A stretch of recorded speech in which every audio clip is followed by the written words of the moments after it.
a few moments here again between Dave and LiteYear in the 1 and 2 bracket here in week 4, the midway point of this Swiss phase, and it looks like we're off. We actually beat Uncle to the castle. He doesn't actually get in.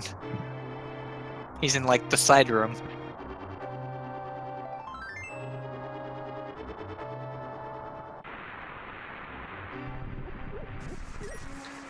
All right, both of our runners starting with a piece of heart out of the Link's house. We'll see what weapon our uncle that unfortunately does not make it to the castle will bestow upon our runners here in the next few moments.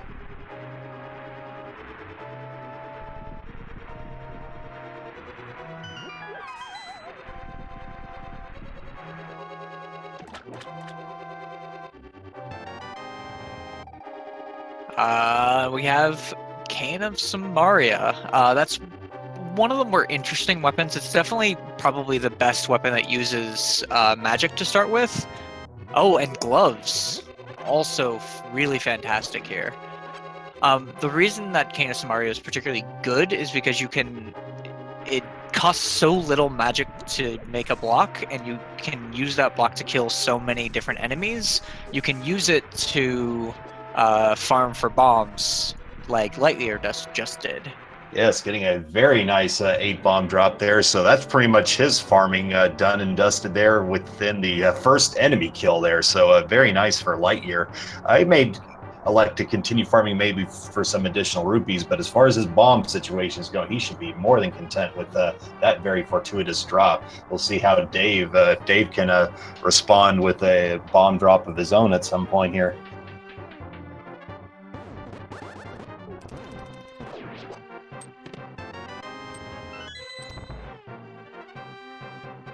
He needs to kill, I think, 1 green guard and he'll get it. And he's guaranteed to have to kill a green guard in order to get it, so...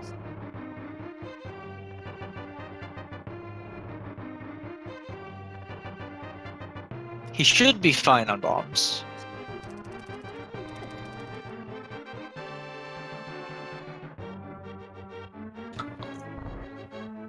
LiteYear with a very slight early lead here with that quicker Cane of Samaria kill execution there in that first guard. We'll see what's in this chest here, just 50 rupees, and we'll get this key out this blue guard and proceed towards Zelda's cell here. It is a little strange that Dave is choosing to set off the block every time to hit his enemies as opposed to picking up and throwing it at them, which would save a little bit of magic.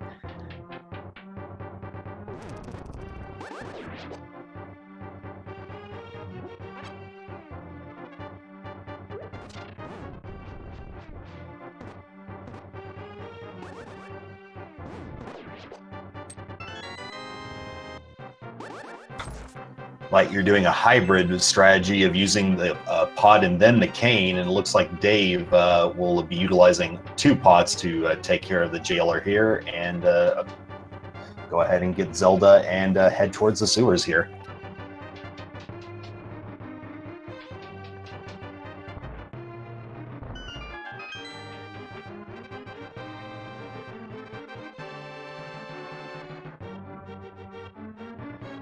Anyway, this has been, I know we're early, but this has already been a very, very nice seed to our,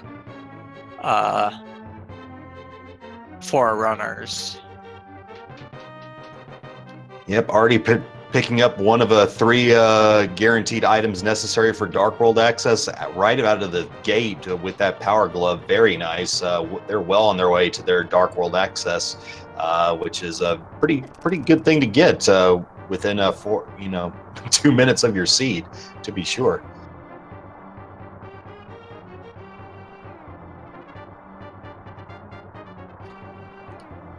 Meanwhile, while these runners are doing the same thing that we see every runner do during a randomizer race, just some background how these runners got here to their 1 and 2 records.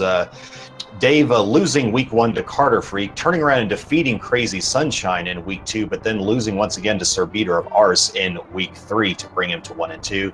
Meanwhile, LiteYear losing the first 2 weeks to DJ Tifa Heart and Weighty Words respectively before finally getting off the schneid and defeating Cappy Moser last week.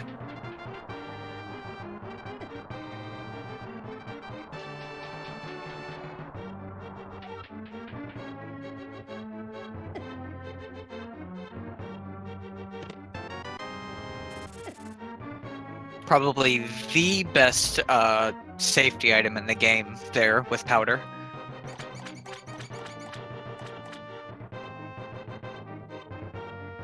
And if they get hammer soon, they'll be able to clear out magic bat very, very early. Absolutely, we'll be on the lookout for that here as LiteYear extinguishes that rat very nicely with a very well-placed Cane of Samaria block. We'll see what's here in the 3 chests over on the left bombable wall room here.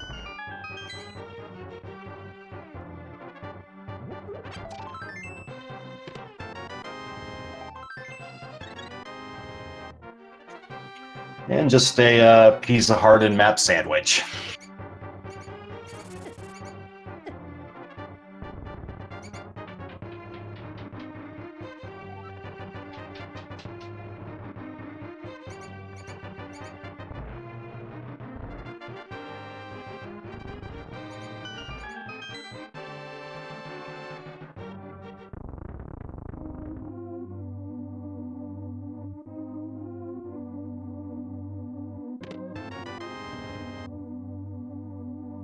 Wow, that is a lot of bombs.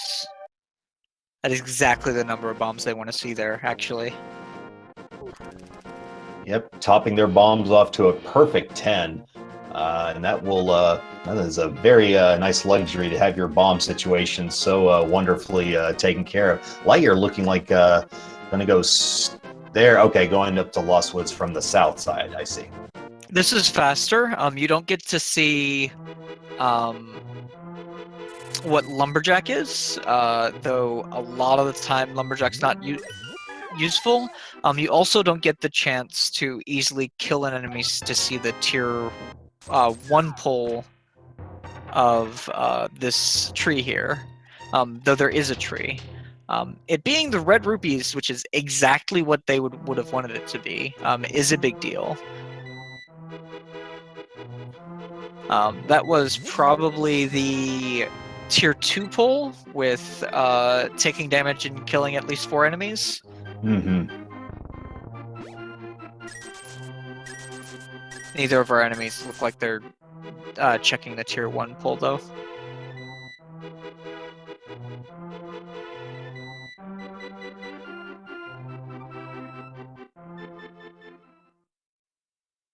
In case anyone at home doesn't know how the pulls work, there are 3 different items drops you can get from the trees. You get 1 for killing 3 or less enemies before pulling the tree, 1 for killing 4 enemies or more and taking damage before pulling the tree, and 1 is killing 4 enemies in a row without taking damage and then pulling the tree.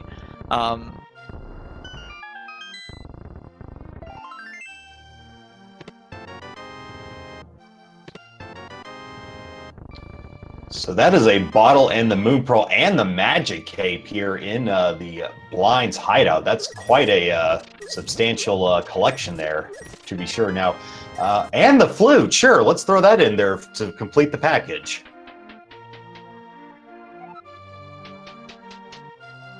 So they're hammer away from actually being able to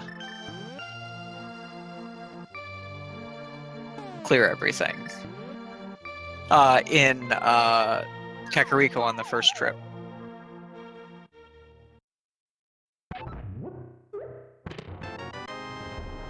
That is a fire rod. Kakariko having a lot of the goods here right now, and a slightly less blue boomerang pull there. And sure, let's have the red boomerang and silver arrows. Why not? Well, I mean, it's Kakariko. I guess you should probably just expect it to be pretty good. Bottle vendor has a bottle. That's wow. Wow, that's really cool. Everything's amazing. And a sub 10-minute anthem for LiteYear. Surely Dave's rendition of the anthem soon to follow.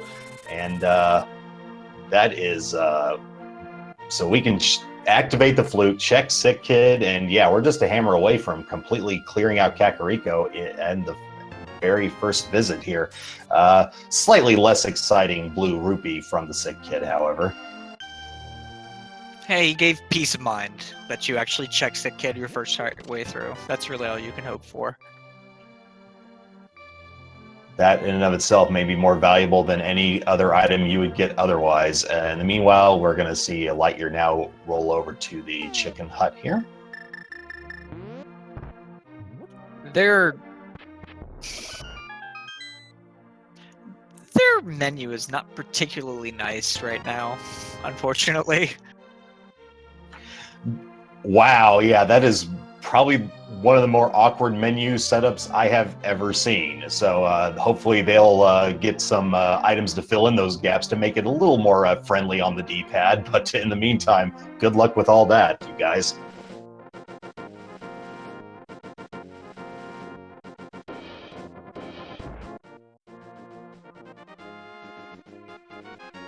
And yet another bottle on the shelf, sure. Probably not going to be grabbing that anytime soon.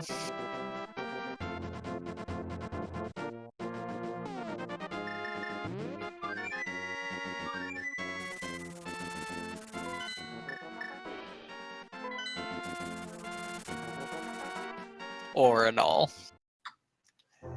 Agreed. LiteYear utilizing the flute to go straight to the southern shore and check the 2 locations here in the dam.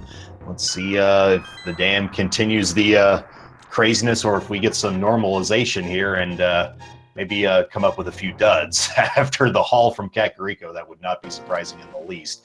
Piece of heart inside the drained lake there. Oh, so are we going to get hammer, mitts, or a lantern is the question. Is our Dark World access going to be Aghanim?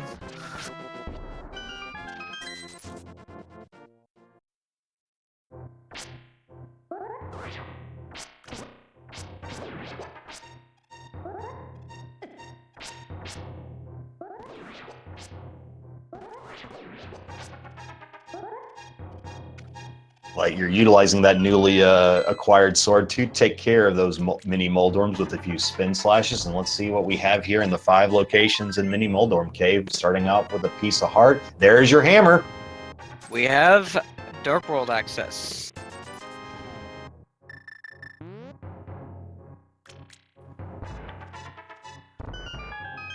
Well, we'll see you maybe towards the end of the seed, Aghanim, but thanks for giving us a good scare there, all the same.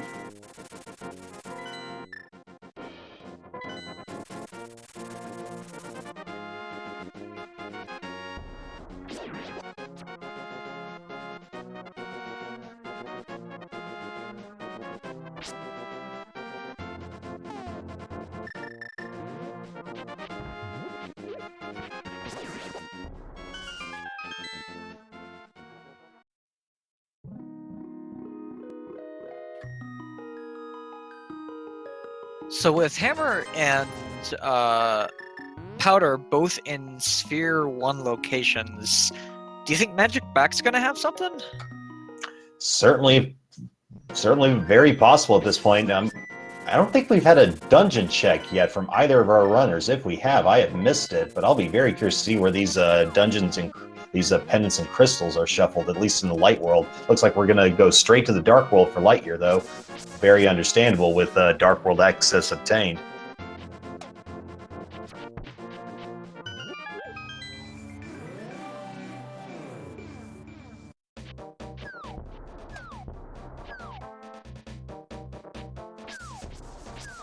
And it looks like we're going to test the waters here and see how hyped this supposed cave is.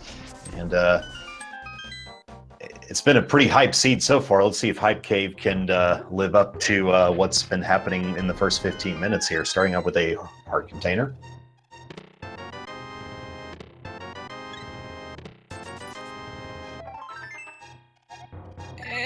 Pretty good. I mean, Book opens up Desert Palace completely, actually. They can unless boots are required for something there. Reading is fundamental, after all, so that does open up some locations and potentially the medallions once we get a Master Sword and above as well. LiteYear going to go ahead and utilize the book, it appears, or at least start checking the regions or the item locations within. And we finally get a dungeon check. That is 6, 7, and 5 are your crystals from Eastern to Desert to the Tower of Hera, respectively. So both red crystals in the light world. We've got 3 pendants in the dark world.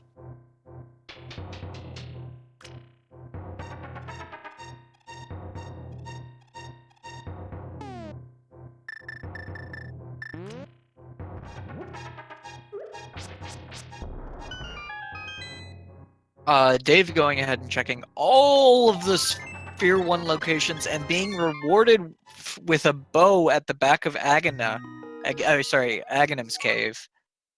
Sahasrarla's cave. That one. That guy. There you go. Yeah. I did not actually see what Agha's cave contained in the meanwhile. It was a heart.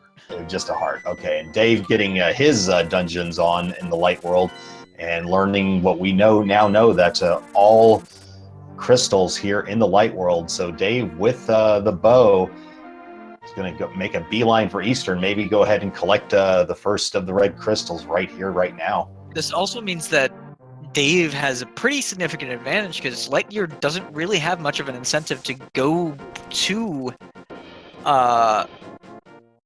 Sahasrarla anytime soon. Wow, we have a very quick ped check here from LiteYear.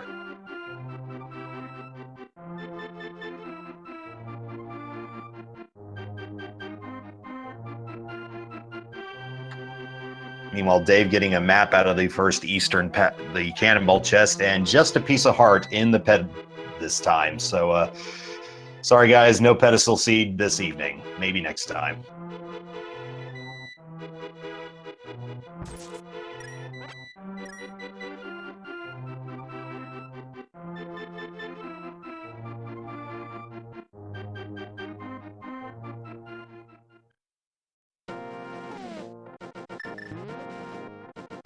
The question is whether we're going to be seeing, or how many dark rooms we're going to see here. With the Fire Rod, the hardest dark room in this dungeon is made significantly easier.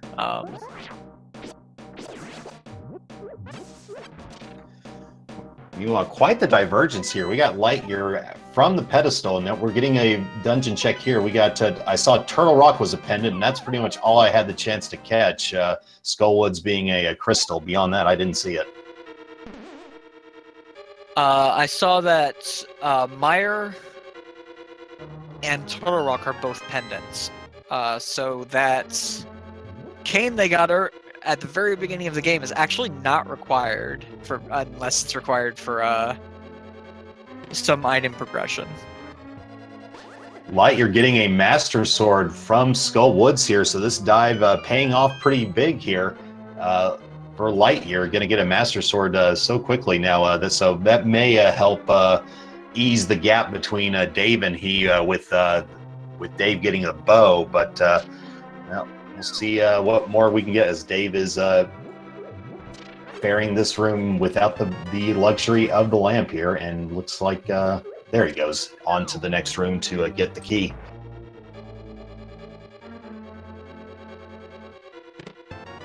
And there's the key pickup.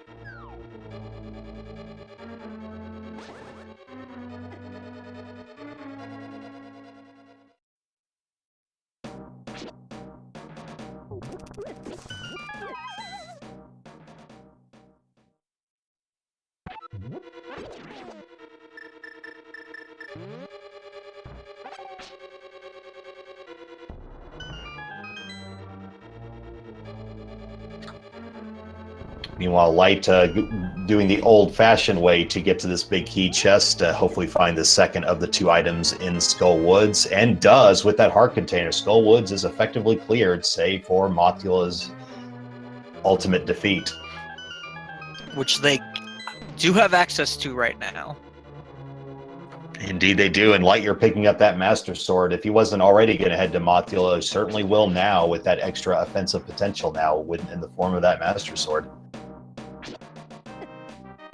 This is going to take 8 swipes, 8 hits with the Fire Rod, or just 4 spins to kill her.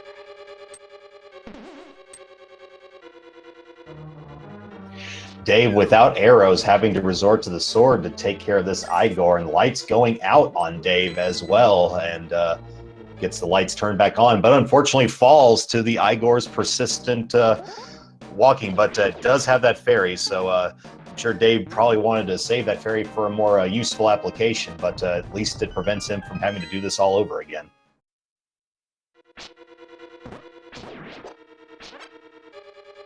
He has arrows. I don't know why he's not using arrows.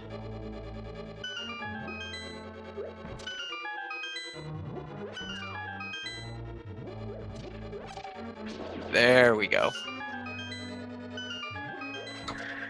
Yep, after a brief little setback there, Dave finally ascending to the second floor of Eastern Palace, and will be encountering the Armos Knights in short order with silver arrows. Don't blink or you might miss the upcoming fight.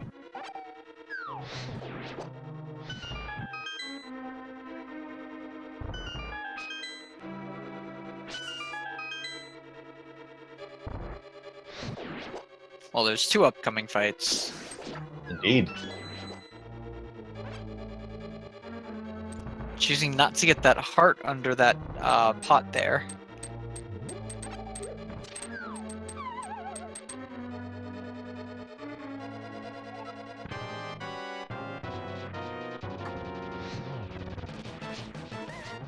So LiteYear getting his 1 Fire Rod charge he had remaining in on Mothula. He's going to have to be relying on the Master Sword from here on out and hoping that the spikes do not cancel out his hits.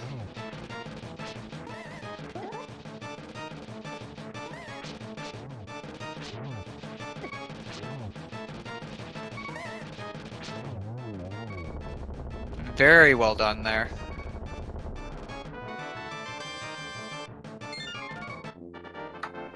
So both runners collecting their respective first crystals here in the 23rd minute of this race. LiteYear getting it out of Skull Woods, Dave getting it out of Eastern Palace.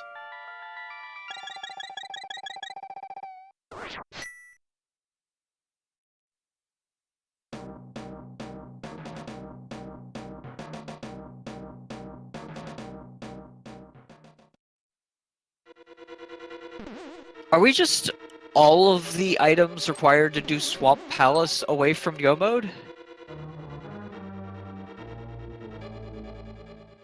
Oh, we might need boots. We don't know whether we need that yet. Oh, and we also need mitts. Beyond that, though, more or less correct, though. With Meyer and Tororock being pendants, it certainly shortens the list of what is required to see the seed through to completion. So this has the makings potentially of a very fast end result here. Of course, at any point, any one of those items could become incredibly elusive and elongate this whole ordeal. That we'll only know that with time. Neither of our runners checking Magic Bat before going into Dark World.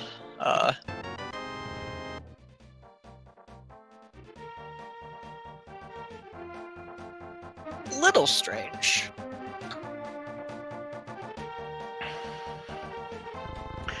Maybe they're wanting to route it in when they have a mirror, when they're doing the blacksmith chain of sequence. It's hard to say, but you would think with both items collected, you might want to give that a peek. But either way, both of our runners now collecting the shovel out of the chess game in almost relative sync with each other. Very interesting, given how where these guys were about 5 minutes ago. Fascinating that they're now practically in the same neighborhood. LiteYear electing to go right into Thieves Town while Dave is checking the bomb hut at this moment. LiteYear has finished a slightly... Oh, and there is the hook shot. That opens up all of Light World Death Mountain, as well as Tower of Hera.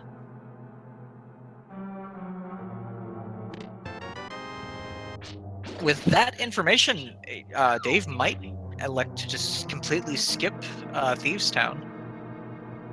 It is a pendant after all, so LiteYear doing a little bit of a dive, maybe just doing the first 4 here. I would imagine that's what's happening here, but we'll see. It looks like Dave is going to follow suit, though, and go right in and do some Thieves Town checking as well. These first 4 chests are relatively quick checks, so pendant or not, this is a very reasonable play from both of our runners. However, with that hook shot, Dave is going to be able to get through a little bit of this faster if he elects to use it. There's a lot of stretches with a chest or pot at the end of them that you can hook to. Mm-hmm. Looks like LiteYear not satisfied with just the first 4, though, and is going to go ahead and proceed into the back half of the dungeon. And we'll see if Dave has the similar plan as well, or likes to bow out. With that hook shot, a lot is opened up for him at this moment that LiteYear at this current state doesn't have access to. It is a little strange to go ahead and finish out this dungeon, given that LiteYear does know that the ped is dead. Long live the ped. I do think that if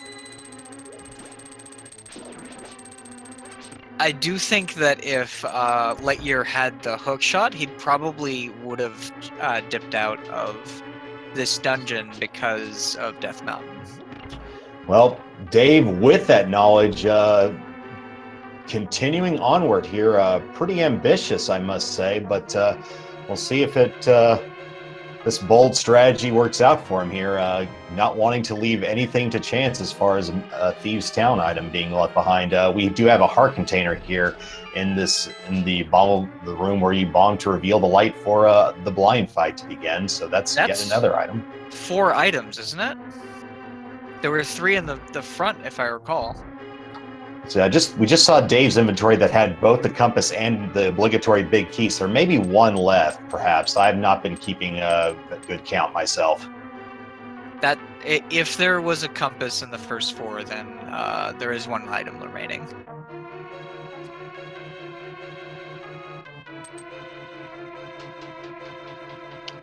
Interesting pull of that switch there from Dave. I haven't seen that one in some time, if at all.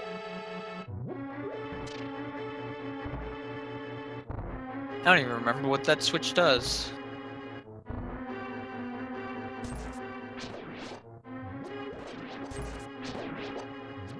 All right, let's see if LiteYear finds the final item here. It does, in the form of those 10 arrows.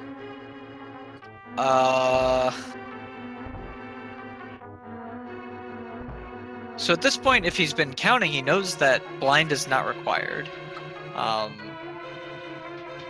The only thing that could possibly justify this at this point would be if this were a green pendant, but that's Meyer in this seed. So my arms are raised up in confusion.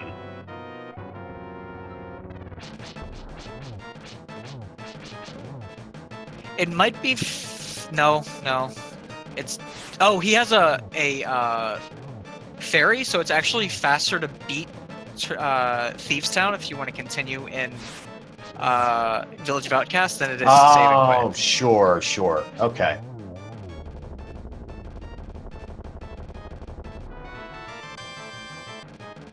Meanwhile, Dave electing to save and quit while LiteYear defeats Blind, gets the Pendant of Power for the victory, and we'll see where these runners continue on in the seed. I would imagine a flute to Death Mountain for Dave potentially. Let's see if that's where he elects to go.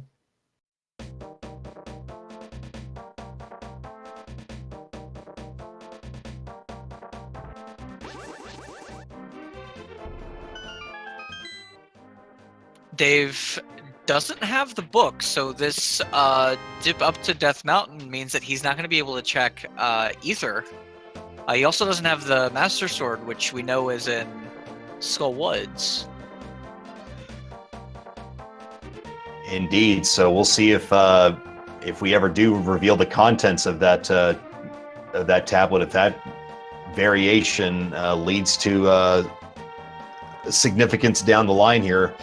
LiteYear continuing to clear out Village of Outcasts. We have Dave now entering the Paradox Cave. Let's see how these items fare. I hope LiteYear remembers that he already got the shovel here and doesn't confuse that for a potential miss there. The shovel was already collected by LiteYear out of the chess game earlier before his Thieves Town entry.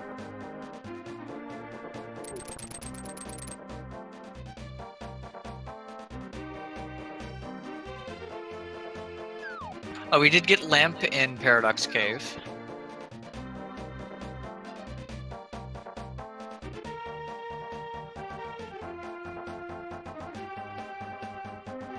And our fourth bottle. And we'll see how many... Oh, dig 1 is all it takes for LiteYear to get 5 rupees. But hey, first dig. Oh, that's definitely the best you can hope for.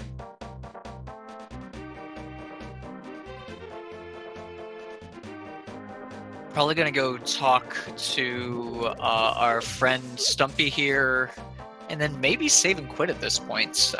He doesn't. He's not really incentivized to go to Pod at this point, whereas Dave sort of is. Dave looking to make his way to the Tower of Hera at this point. That will, upon completion, that will be the 2 Pyramid Fairy Crystals right then and there. So that may be some extra incentive for Dave to go ahead and get this cleared out. Meanwhile, it looks like LiteYear, apparently recalling that he did get the shovel out of the chess game previously, is going to check the shovel location, presumably here.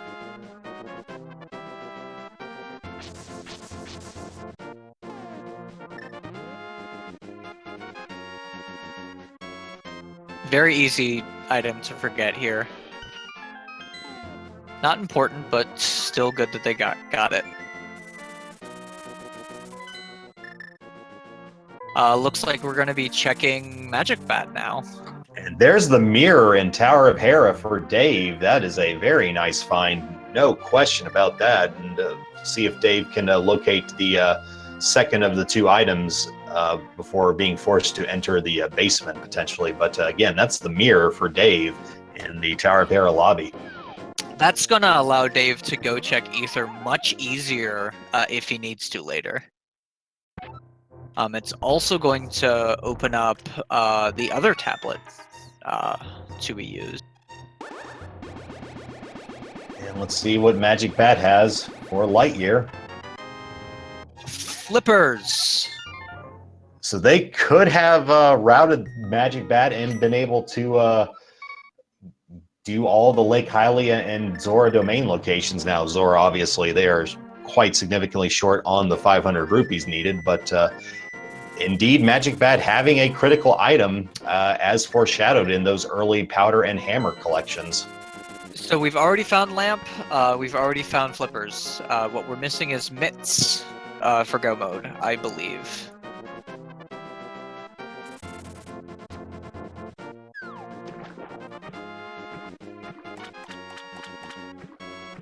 From No Mode, I guess.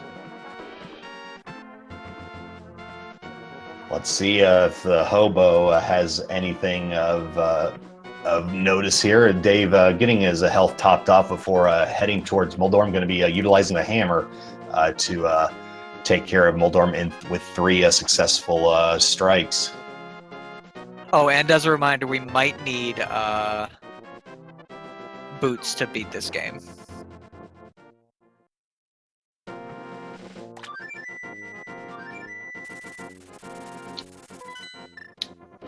The Hobo, apparently a retired hero, giving LiteYear his shield for the visit. Meanwhile, Moldorm is taken down, and that is the Master Sword for Dave. That is very nice. He can go right and check.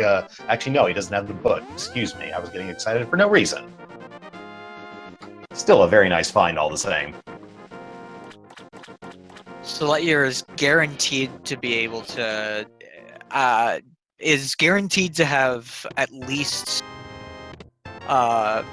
Tempered Sword.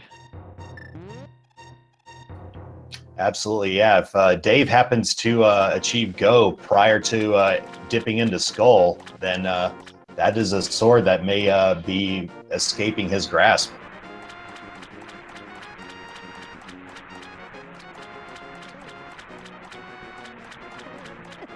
LiteYear checking Zora's Ledge, only discovering an arrow capacity upgrade, so that will be a skipped. And without the necessary 500 rupees to pay Zora off, that's all that will be done here for the time being.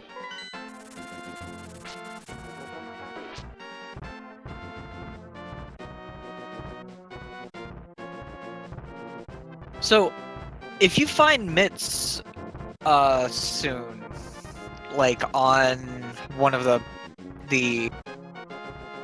medallion tablets, you probably go directly to Desert Palace, right? Just to see if you're in Go mode.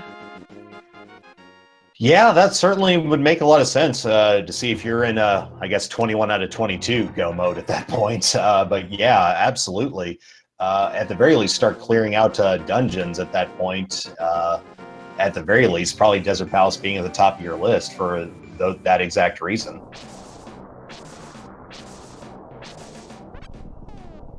We do have Dave collecting 300 rupees out of the Spiral Cave there, so his Zora fee is covered at this point, and it looks like LiteYear going into the other SP cave, the Spike Cave.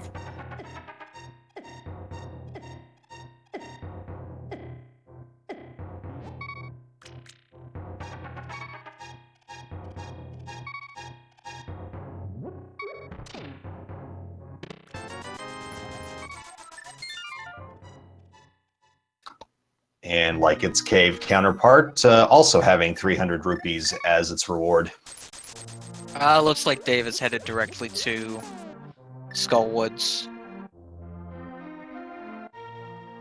After having defeated Tower of Hera. Probably after this, going to head to Hype Cave, into Fat Fairy, and then Pod? Probably, maybe, likely. That makes sense for sure. We'll see if Dave follows through on that logic. Meanwhile, it looks like LiteYear is now going to do his Death Mountain surveying, and we'll see if we get an Ether medallion or Ether tablet check, rather, since LiteYear has the means of doing that.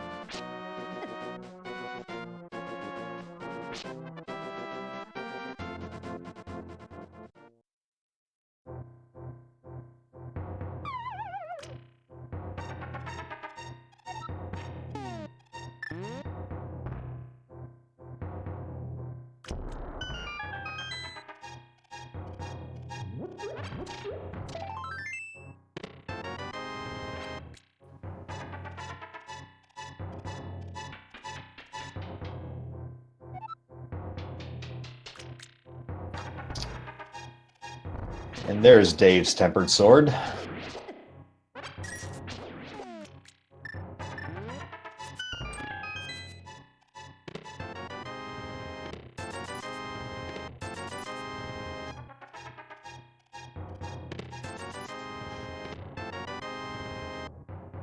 Just waiting on that, these tablets to see if LiteYear can catch up. He still hasn't gotten that bow.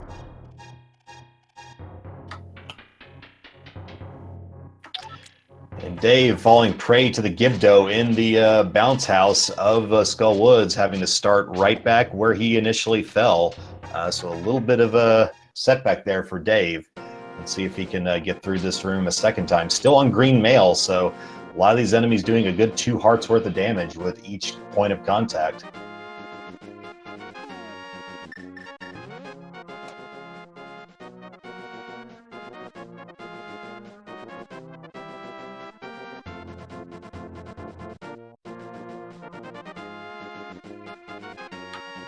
And LiteYear is passing by Tower of Hera straight on to the Ether tablet here.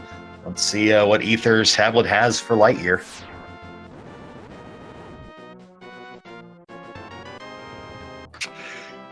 In many other seeds, that would be a very nice find, and hopefully, at least our runners hope that ice rod is not too relevant here, because if Trinex is required, then oh my, the seed got mean in a hurry.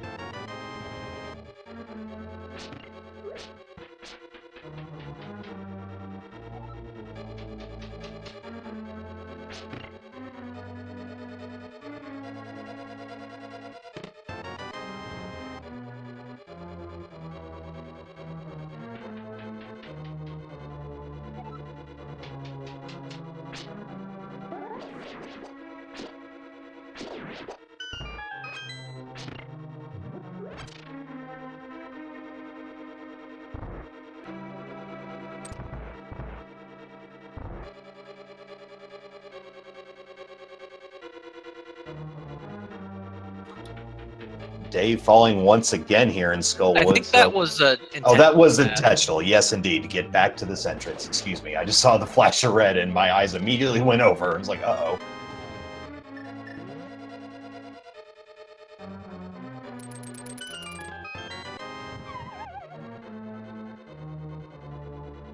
Yeah, the only way that ice rod is required is if specifically boots are specifically on Trinex.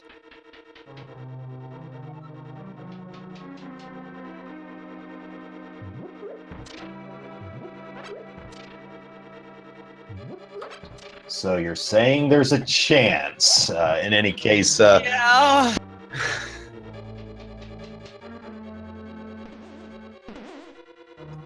We'll have LiteYear now heading up to Moldorm here. And meanwhile, Dave traversing through the Skullwoods Hellway en route to Mothula, and with a tempered sword, should have a little bit more leeway versus LiteYear's tussle with Mothula. LiteYear resorting to some Master Sword spin slashes here.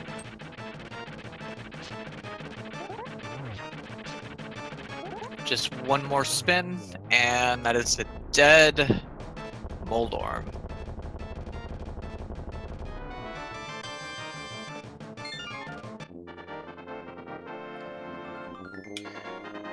And in picking up that Tower of Hera Crystal, LiteYear also equalizes the sword game between these two runners, now both sporting that level 3 tempered sword.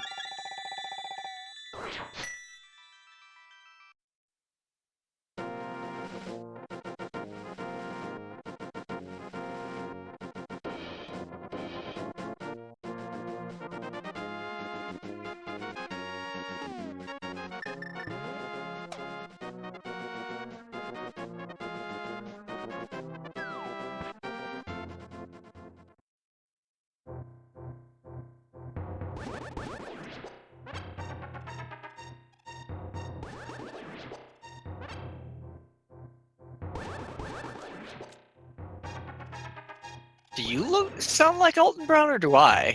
I don't know, but hey, I'll take a 50-50 shot at that. Sure.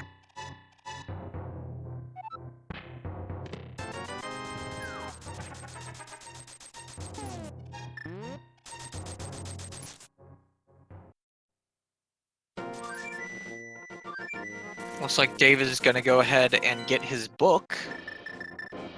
And based on where he is, he might immediately go to Bombo's tablet.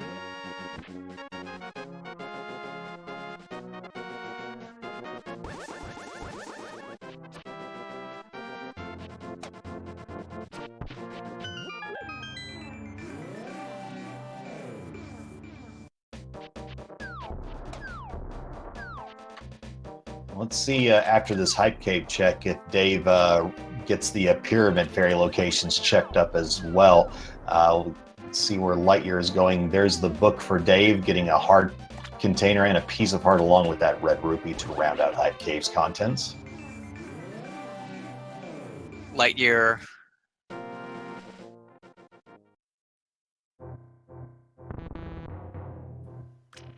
Look like we do have a Swamp Palace dive in the cards here for LiteYear.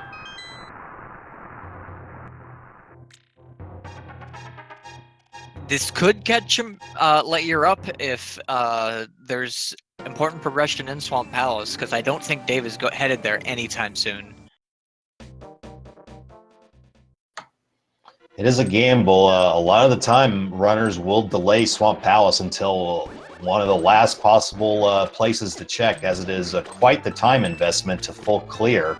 We'll see if this relatively early Swamp visit pays off for LiteYear. We'll see Dave take this big bomb to the pyramid location here and reveal those two chests here momentarily.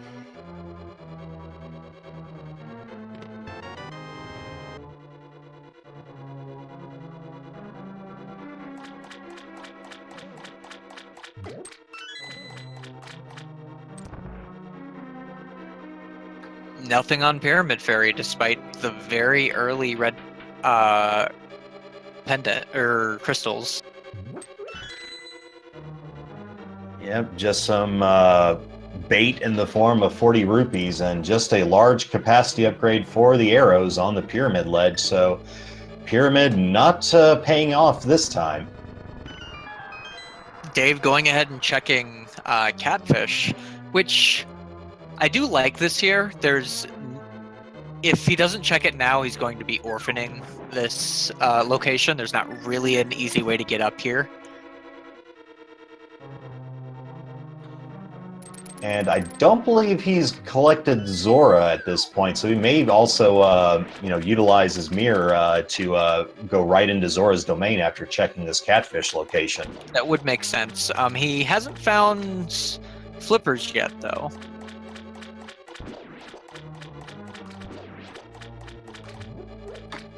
Which were on Magic Bad. Absolutely. Let's see. We see LiteYear continuing on, finding a red rupee there as one of these 6 items here in Swamp Palace. Those 6 items probably what's tempting LiteYear to go ahead and make this dive. There's a lot of potential here, but we see again if LiteYear gets the payout from the 6 items. Meanwhile, Catfish just providing some explosives for the throw into his little pond there. LiteYear succeed in the don't flood the key check. That's a check I fail every once in a while. Join the club on that one, my good sir. We do have Dave did locate the Zora ledge with just some air capacity upgrades, so the lack of flippers here not going to cost him. And we'll see what Zora provides for that 500 payoff here. So to be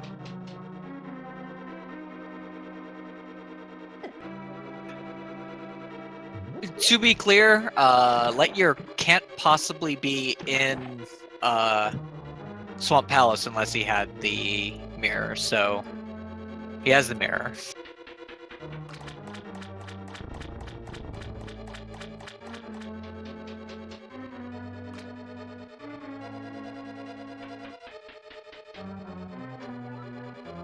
LiteYear being completely thorough here and is going to go ahead and clear out left side before making a dive towards Argus here. We'll see what the 2 left side chests have here. Meanwhile, Dave is on his way to retrieve the old man to his rightful home.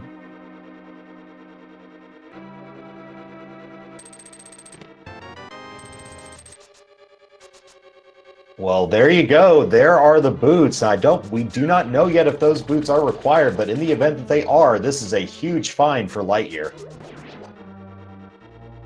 If they are required, that puts LiteYear way ahead at this point.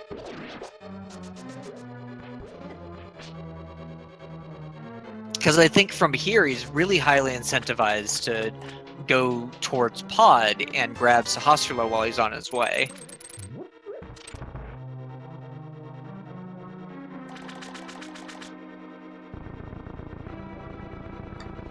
All right, so we are going to get a Desert Palace check here, and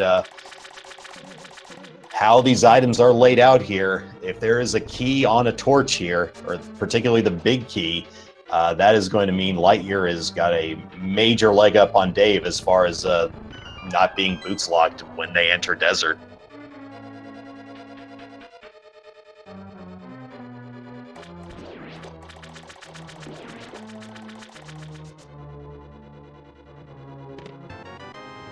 That is not what Dave wanted to see. It's guaranteed something required on Torch now.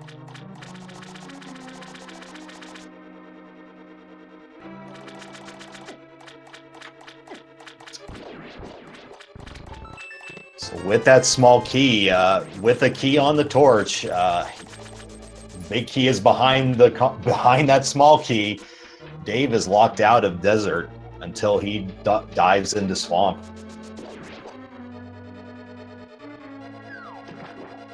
Does Dave know that he's locked out of Desert?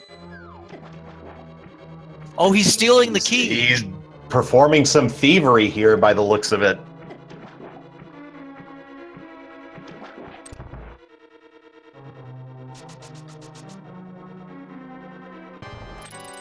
But that's only he's still gonna need that key on that Torch all the same. This will get him access to these two items and the big key chest, but a small key is gonna be required to get to Landmo.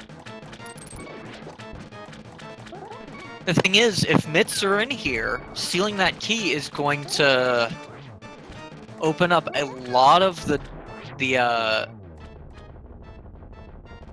seed, which is not really what you want at this point. Yeah, knowing what we know, a lot of what Dave wants is not Mitts locked, so that could only maybe steer him in some other directions. LiteYear taking care of Argus very nicely, collecting the Swamp Palace crystal along with the boots as well, and we'll be onward to other locations here.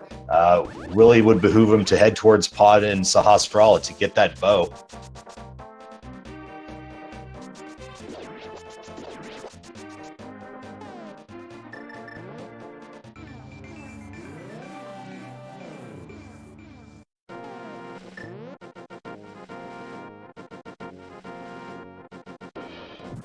Deciding not to open the big chest here.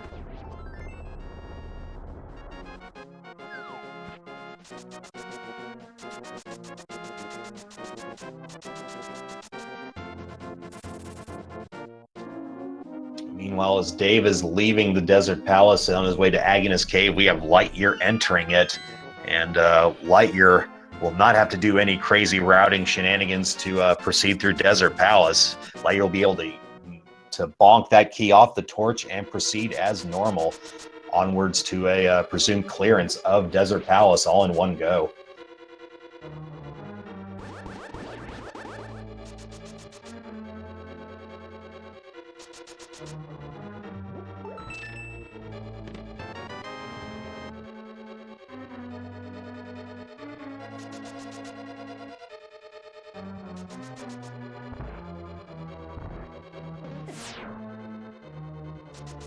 This has got to make LiteYear feel really good about that dip into full clear of Swamp now.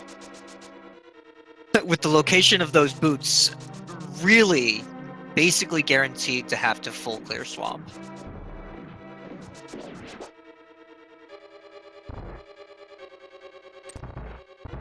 Dave, you still don't have those flippers checking medallion tablet? Seems like it, judging from where he's heading towards here, and will not be too pleased with the piece of heart that falls from the heavens, but we'll have that peace of mind, as mentioned previously, of getting that out of the way location checked off the list.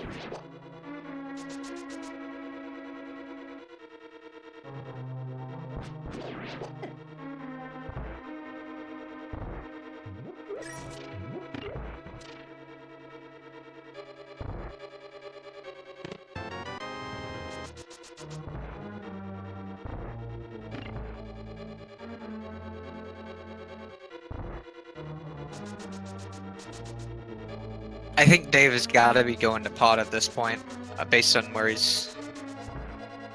Oh, he might be checking south of Grove Ledge here.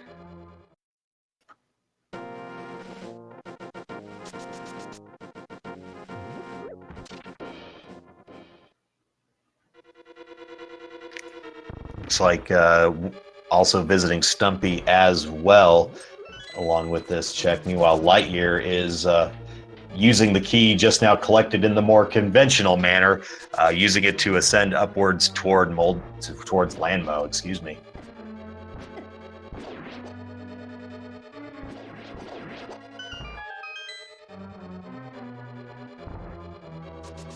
With silver arrows and fire rod, it's pretty likely that we're going to see a very fast Landmo kill here. True, LiteYear has silver arrows, still not the means of being able to fire them, so it's probably going to be a fire rod, I would imagine. But right, yeah. I just happened to peek at his inventory at the right time. Trust me, I would have made that same assumption hundreds of times before. It feels like LiteYear waiting out this wall movement and is onward to Landmo here as we have hit about minute 56 of this race.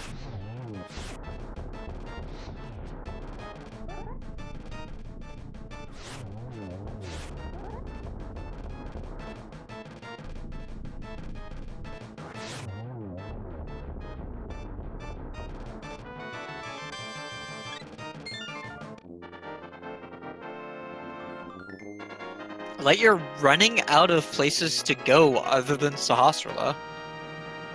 He can't get into Ice Palace. Yeah,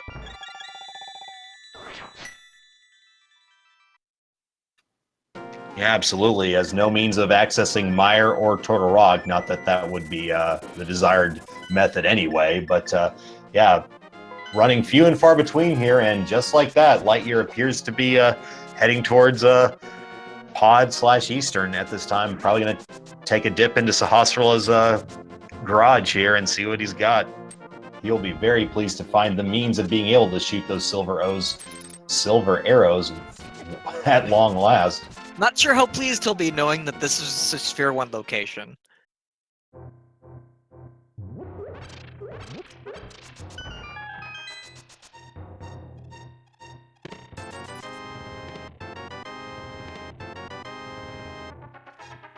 LiteYear getting his bow, Dave getting his flippers at about the same time from the Magic Bat, and maybe this will possibly nudge him towards Swamp.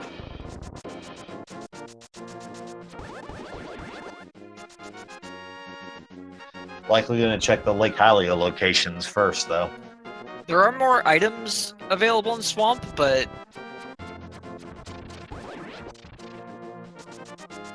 it's such an annoying thing to go into Swamp. I completely understand Dave not doing it here. Absolutely. Looked like LiteYear thought he was in Pod there for a split second, but going through the center door, and we'll see LiteYear go ahead and proceed through Eastern Palace with the lamp and the bow. Of course, everything fully available to LiteYear out of this dungeon.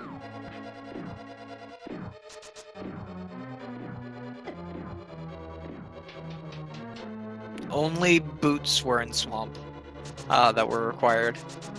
But they are required, and they're on the left side, so we're in the worst possible place.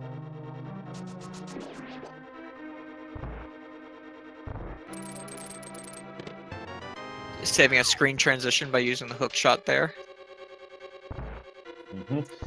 Dave just barely having enough to afford Kiki's 110 touring fee to enter Pod here. We'll see if we can finally find some mitts here in this place. Dave did check Zora, which I can't remember what it was, but it certainly wasn't mitts. Thanks to chat's contributions, I believe it was 10 arrows from Zora. So at $50 an arrow, probably better deals to be had in Hyrule. I mean, in this version of Hyrule. I would gladly pay $50 an arrow in Breath of the Wild. Absolutely. LiteYear going to go ahead and full clear, of course. Make sure that no item is left unchecked here. And while Dave in the process of routing through Pod.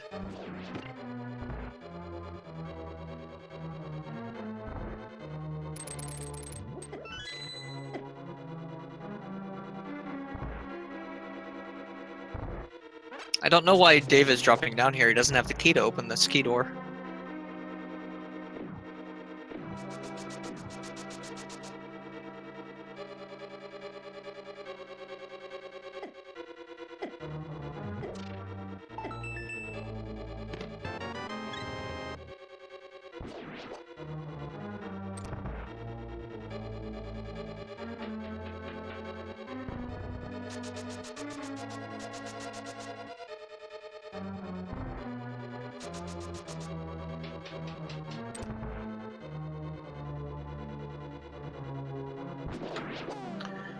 LiteYear should have much lesser trouble with this room than his counterpart did much earlier in the seed. Now that with LiteYear having the lamp at his disposal and a lot more arrows than Dave had at the time. So that room is no issue. Meanwhile, Dave fighting against the current here to get up to the eastern chests here that would otherwise have been bow locked.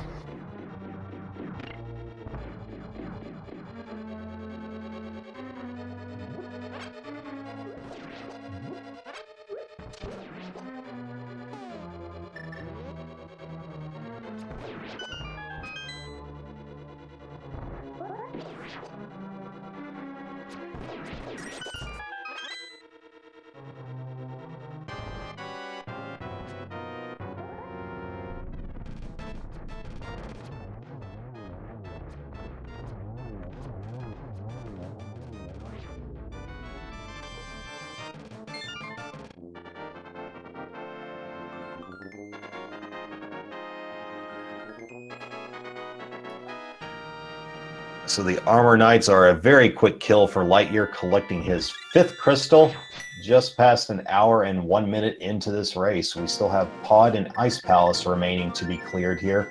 Ice Palace blocked by the mitts, and it's really going to come down to where are these mitts located for these guys, as well as finding the boots for Dave as well.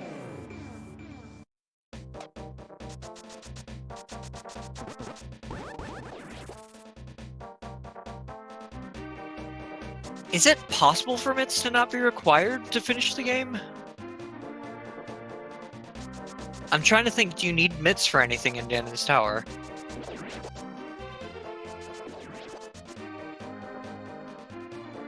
Because if we have Ice Palace, Turtle Rock, and Mire all being pendants... Oh, you need mitts to get to Dark Death Mountain. That's right. Yeah, I was trying to think. I knew there was something forcing mitts, but it was evading me. But yes, indeed, you have to get to Dark Death Mountain to get to Ganon's Tower, and is under a mitts. You gotta have mitts to lift that stone. So there you go. LiteYear entering Pod now. Meanwhile, Dave is in the latter stages of full clearing Pod and just getting 20 rupees out of that chest. I'm not sure if that was the 5th and final item or if King Helma. That might be the last item. With the chest at the Vanilla Big Key location, that would have to have a small key in there if I'm looking at the key situation correctly.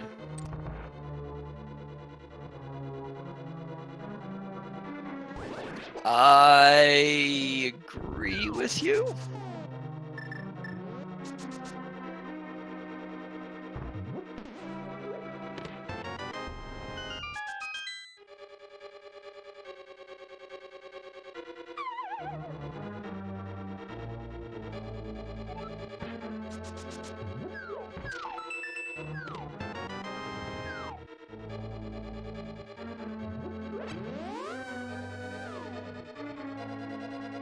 Batman has flippers.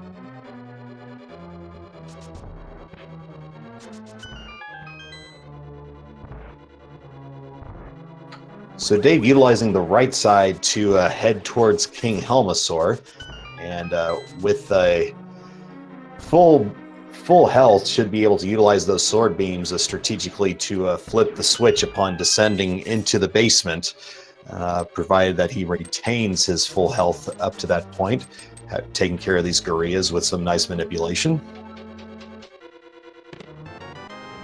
These aren't called mimics?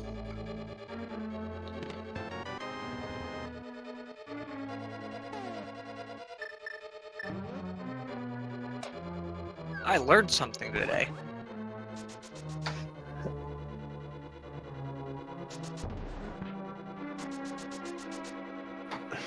For all intents and purposes, they may as well be called mimics. That may very well be their official name. It's late. It's too late for me to be too concerned about the proper name for these enemies at this point. Dave now utilizing the final key in his collection to get towards King Helmasaur. Meanwhile, LiteYear is going to go ahead and check the vanilla big key location, which should be a small key and is.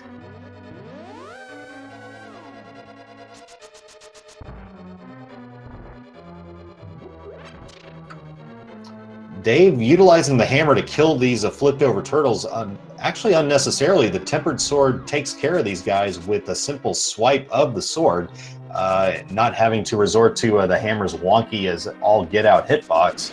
But Dave dispatching the turtles all the same and is just a room away from encountering King Helmasaur.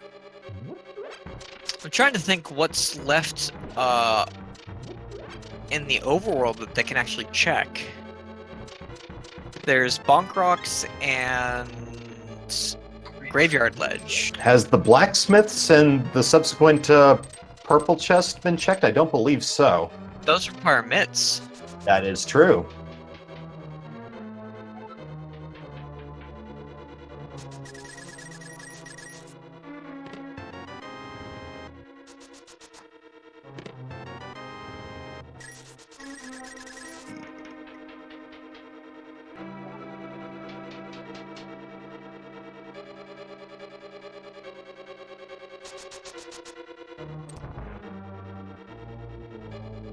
We've checked Fast Ferry. It was $40.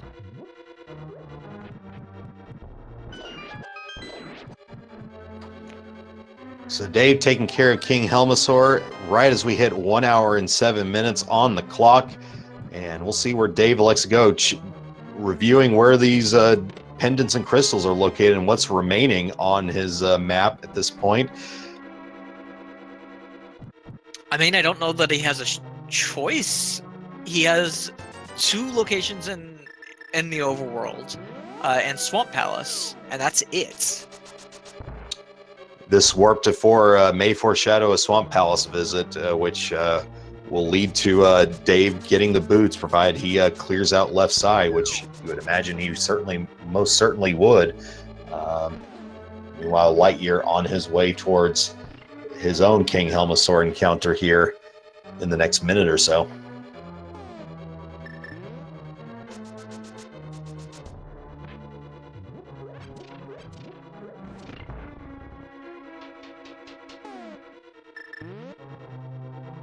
There are only 3 locations left, right? We haven't checked. Well,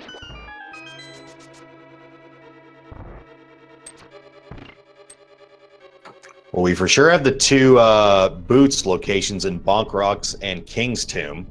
Yeah, we have the Graveyard Ledge, and we also have Bumper Cave, which you've actually has access to since very, very early. I'm kind of surprised neither of our runners have checked it. They can get into King's Tomb without mitts, but with mirror, yeah.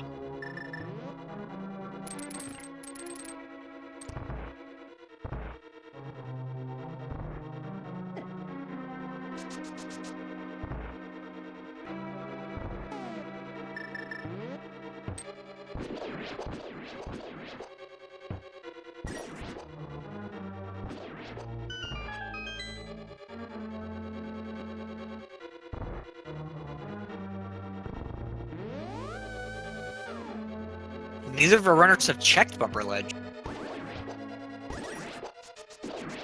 as far as I know. I am in agreement with you there.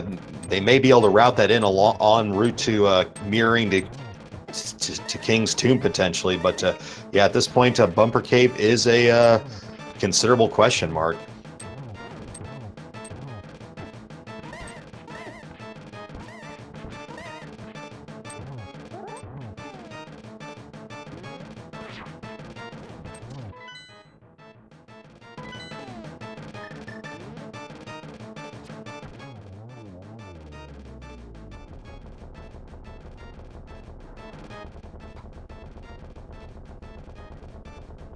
And LiteYear dispatches King Helmasaur as well, getting his 6th crystal at this point, just needing Mitts to get to Ice Palace to round out the crystal collection here.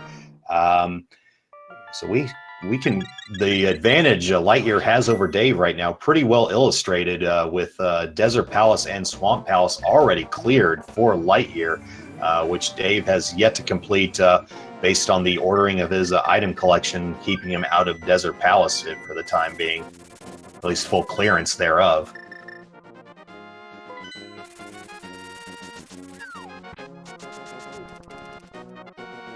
Checking south of Grove Cave here, I guess? Seems that way, potentially on the way up towards the Village of Outcasts and beyond to Bumper Cave and King's Tomb, possibly?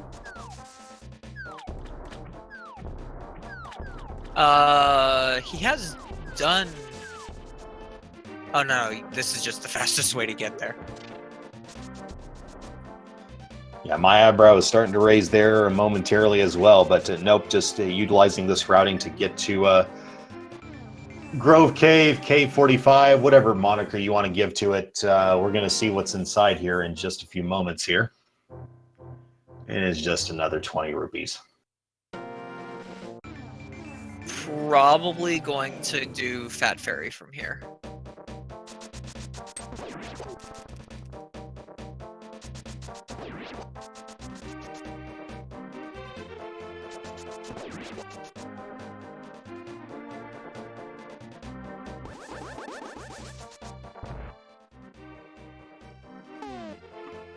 So we'll see if these additional checks of LiteYear that Dave has already completed allows Dave to close the gap that has been created here.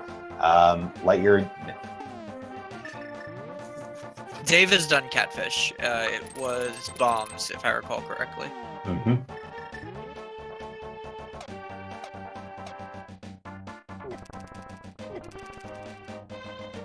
So there's the first left side chest in the form of the big key. We're most focused on this next one, though, as it is the Pegasus boots for Dave, and that equalizes the items in that regard between our two runners now.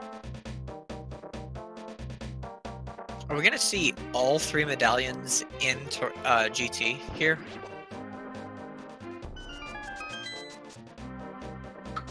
Certainly wouldn't put it past the seed to have that rather interesting setup of item locations there, no doubt.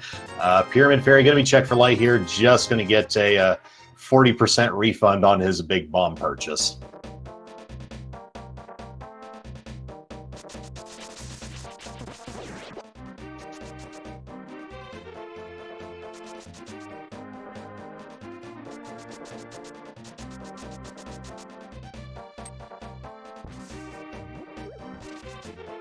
We can't get the green pendants, and it can't be Titan's Mitts because the green pendant is Mire, and Mire requires Titan's Mitts.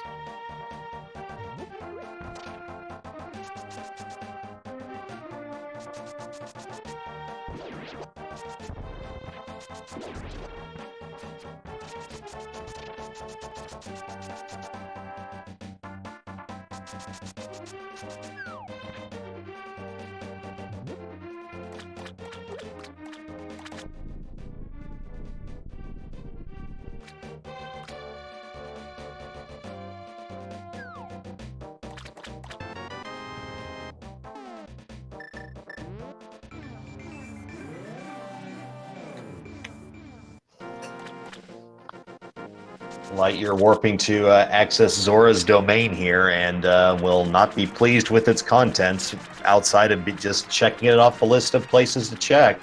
Meanwhile, Dave is has an imminent Argus fight on his hands.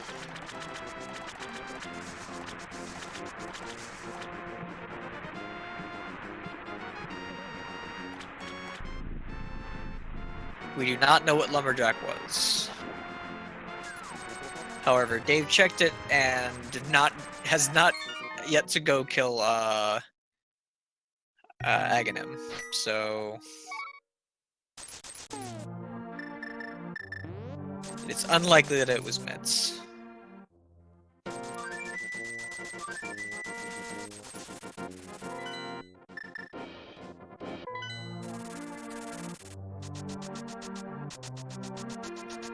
Down goes Argus for Dave. That is crystal number 5 now for Dave, as LiteYear is presumably about to utilize this warp point here by the Village of Outcasts. Let's see if that leads him to a Bumper Cave and or King's Tomb check now.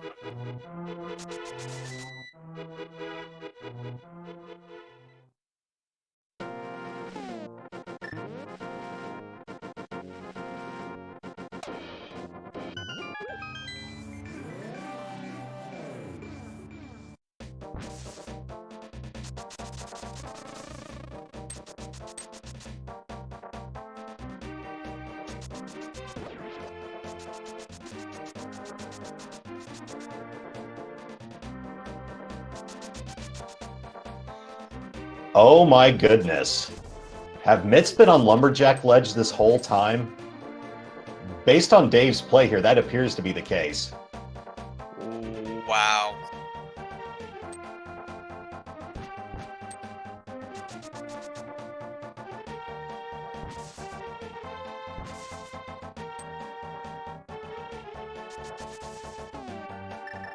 And LiteYear is going to confirm this for us here right now. Dave checking this previously. We did not have the chance to catch what was up there. Yep. And there they are. For once, the runner has an edge over the audience and the commentators. Wow. This whole time, Dave has known that he's been looking for those boots desperately to be able to knock down the tree to get to these mitts. Unbelievable.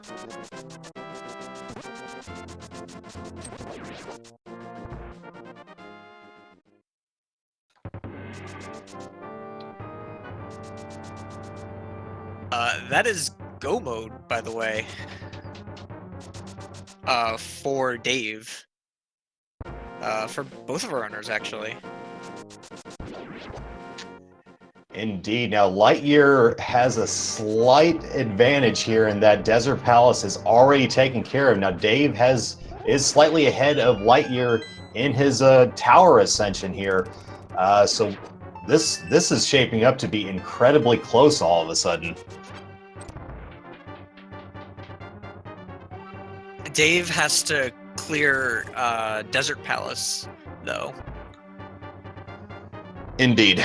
That's probably a good 2 minutes with what he has left to do. True, he can't go straight to Landmo. He has to get that small key off the torch. So LiteYear, yeah, I would, with that in mind, sure, LiteYear definitely has a little bit of a lead, but we'll see how much of a lead here in the coming minutes here. As soon as LiteYear is, as soon as Dave finishes off Landmo.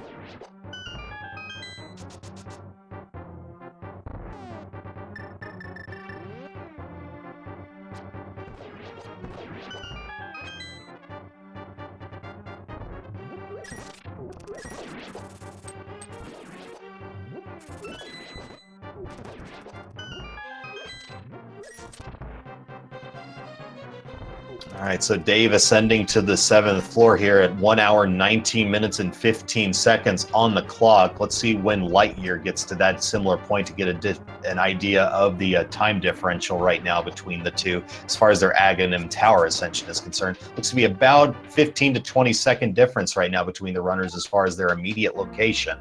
LiteYear still enjoying a additional dungeon clearance at this point, so regardless of that slight gap between their Aghanim Tower clearance, LiteYear clearly in front for the time being.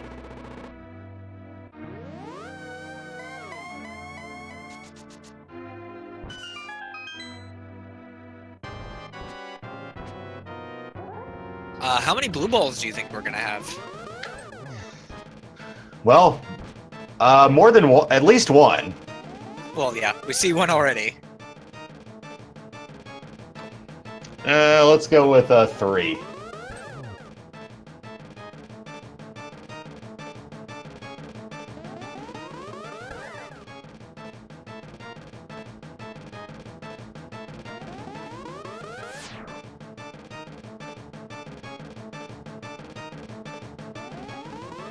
Yeah, Mitz didn't appear on Lumberjack Ledge, like, magically. It's been there the whole time.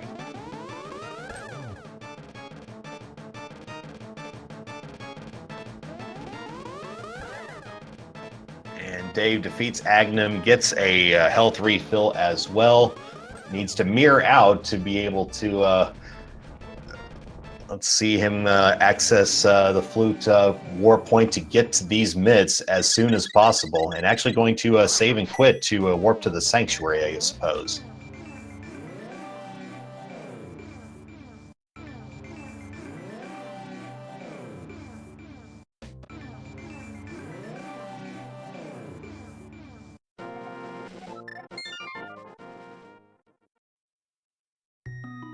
This might come down to left side, right side on GT, actually. The gap is certainly narrow enough for that to play a role if, in fact, the items are lined up as such. To be fair, we'll see where our runners go with that here in a moment. Here, LiteYear will be heading to Ganon's Tower first in front of Dave with as soon as they respectively clear Ice Palace in go mode. So we have Dave going to collect the mitts first and probably be immediately heading to Desert Palace right after.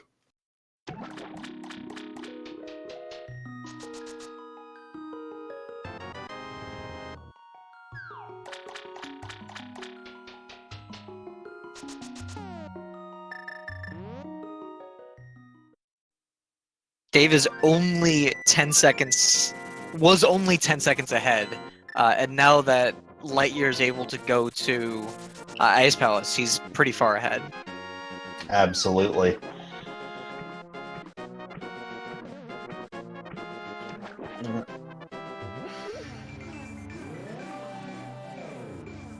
Probably would have been faster there to go into the Dark World and mirror to get into Desert Palace here.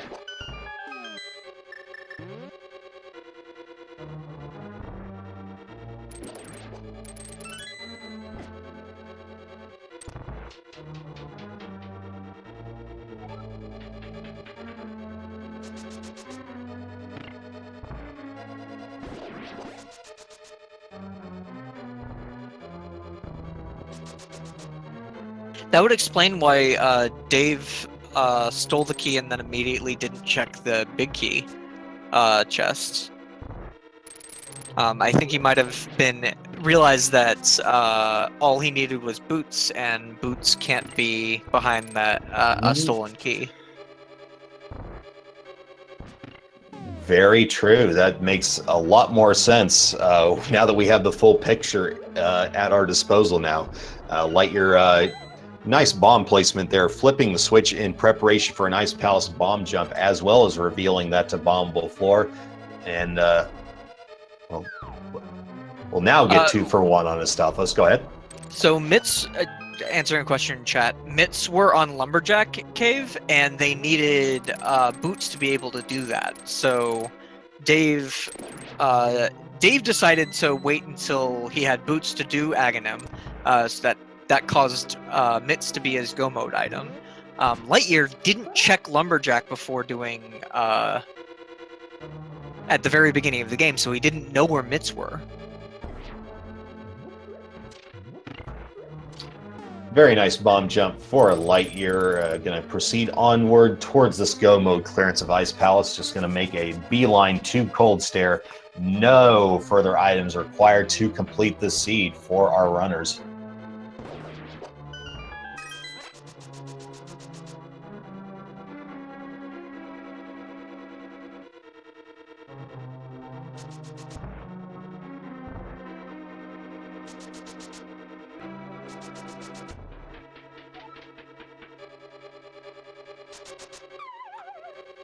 Looks like Dave having a little bit of difficulty utilizing the silver arrows to one-shot these land mollusks.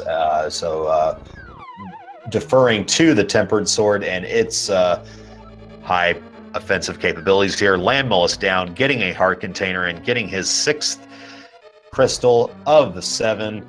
Just past an hour and 25 minutes. Meanwhile, LiteYear is just moments away from dropping down to confront Cold Stare.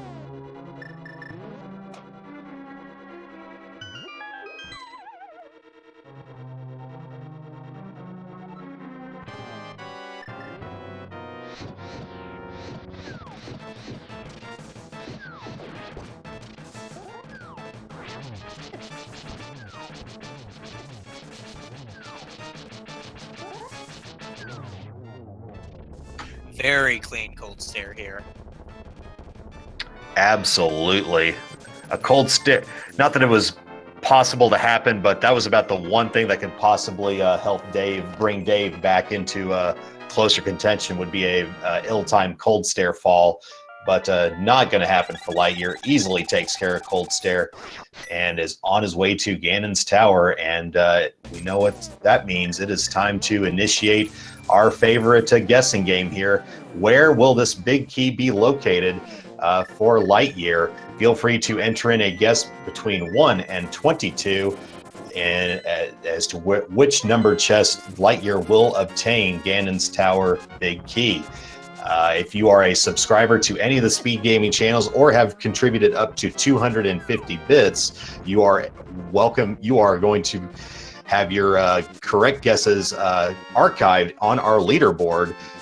So feel free to, if you'd like to have your guesses be enshrined, feel free to sub or provide that necessary donation. Please keep in mind this is only an exhibition, no actual wagering, please. My guess is 17, as always, which with the meta route is the last chest after Ice Armos. Do you have a guess? I'll go with 11, and if I said at least 200, it is 250 bits. Excuse me if I said otherwise. I heard 250.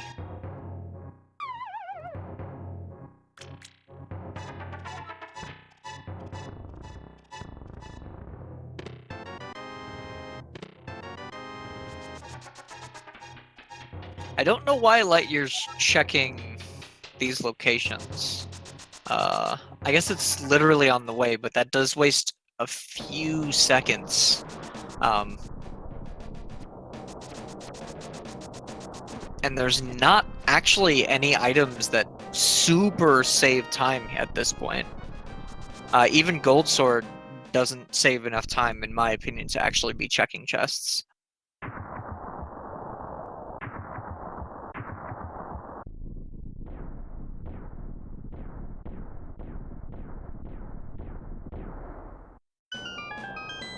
It looks like Dave not doing the bomb jump, which means he's going to have to find the big key to get down here.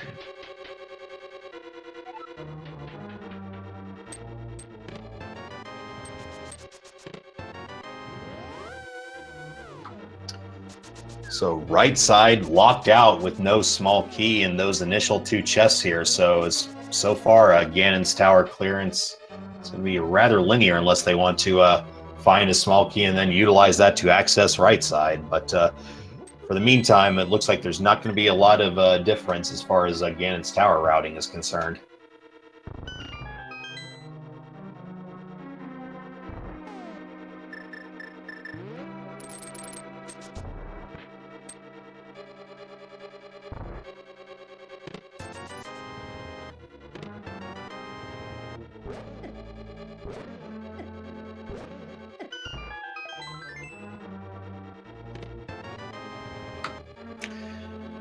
That is 7 with nothing.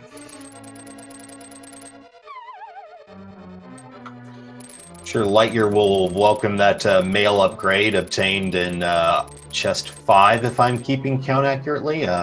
Trying to hook shot further and getting blocked out of it. And we'll see here what's in the firebar room. Item number 8 in the count.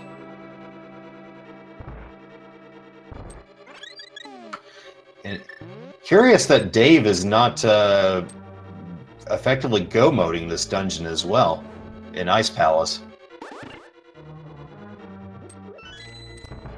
I don't think Dave knows the bomb jump. Oh, that would explain it. I didn't see the bomb jump attempt or lack thereof. My apologies.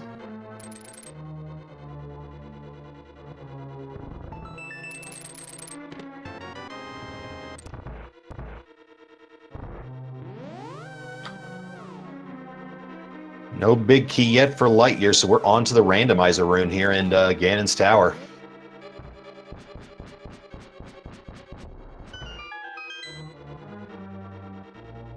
This is 10, 11, 12, and 13 here.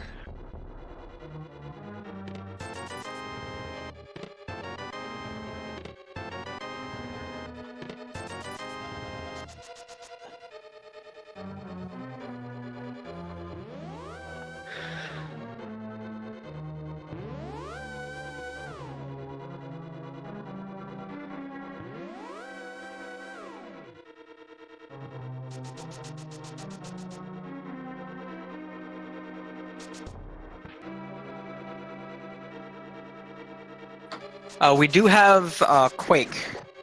LiteYear found Quake in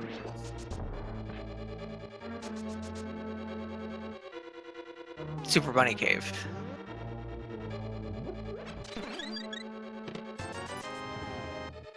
Bob's chest a bust as well, so we'll see if the Ice Armos Knights happen to be holding this key back. Otherwise, it's a delayed right side check. One of those circumstances where Dark Magician strats would have saved time.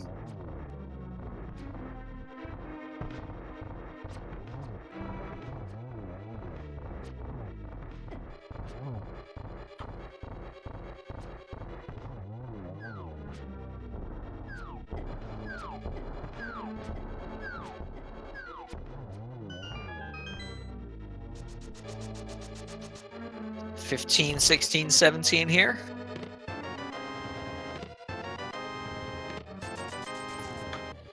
Nothing.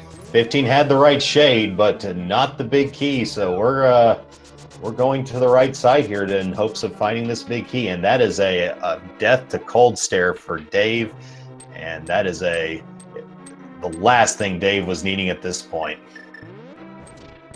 Dark Magician strats are you go left side until the skeleton room, and then go immediate right, full right, all the way to Ice Armos. They save time if the big key is not in the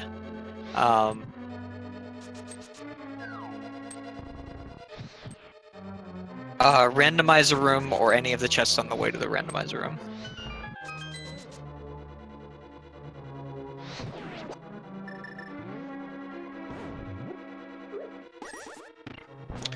So 18 through 21 coming up here momentarily.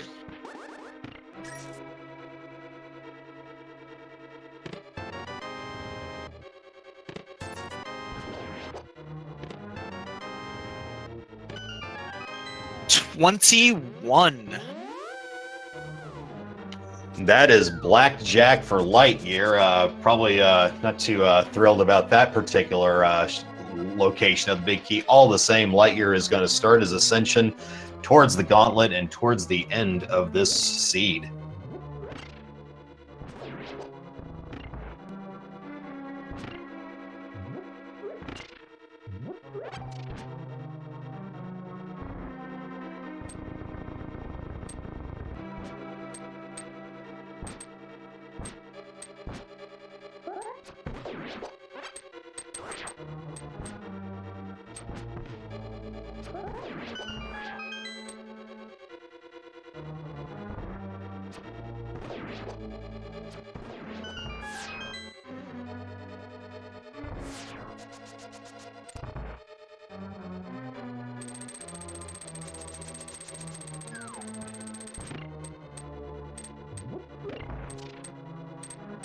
At this point, I would say we're 2 Ganon Falls behind with Dave.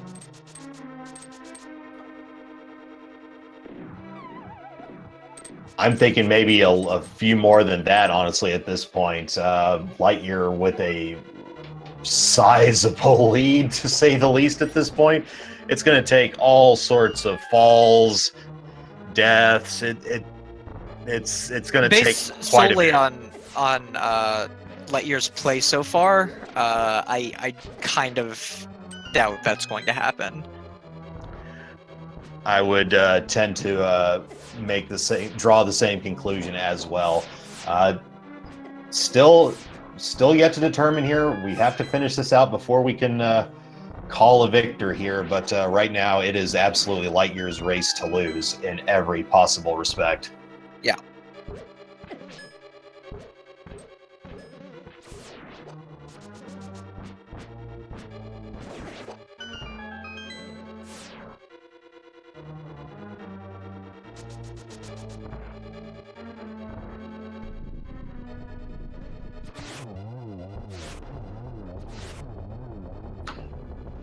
And that wonderful one cycling of Landmo 2 further affirms our previous conclusion. Very nicely done by LiteYear.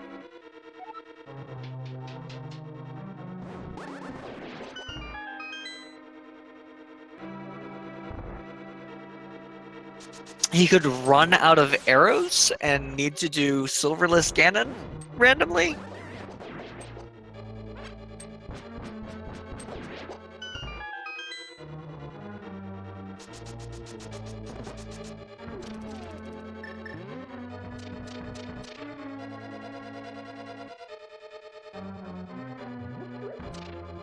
Or run out of magic, though I think he has magic in a pot currently.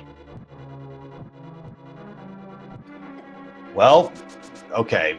I was about to say, LiteYear having a little bit of trouble lighting that second to last torch. Meanwhile, Dave finally defeating Cold Stare just past 1 hour and 37 minutes. That is 7 crystals for Dave as well, and he'll be making his way to Ganon's Tower as well.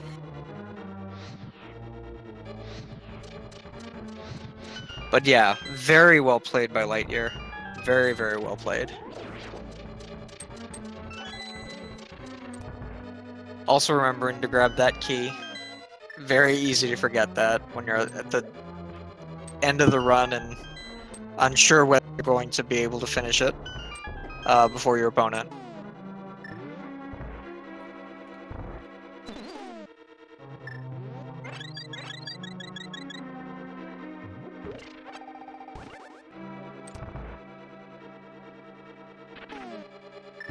And we made the comment that this bottle would likely not be removed from the shelf. Dave proving us wrong, however, going to go ahead and get that extra safety before his tower ascension. Meanwhile, Moldorm 2 made short work of by LiteYear. Checking that last chest, probably just for Gold Sword, just because it makes a little bit of a time save.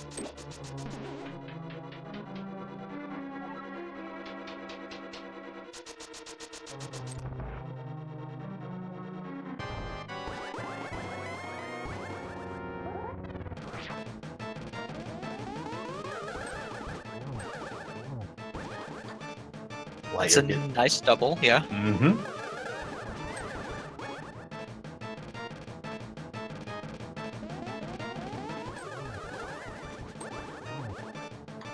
That would have been a triple if Aghanim would have complied, but a double is nice all the same.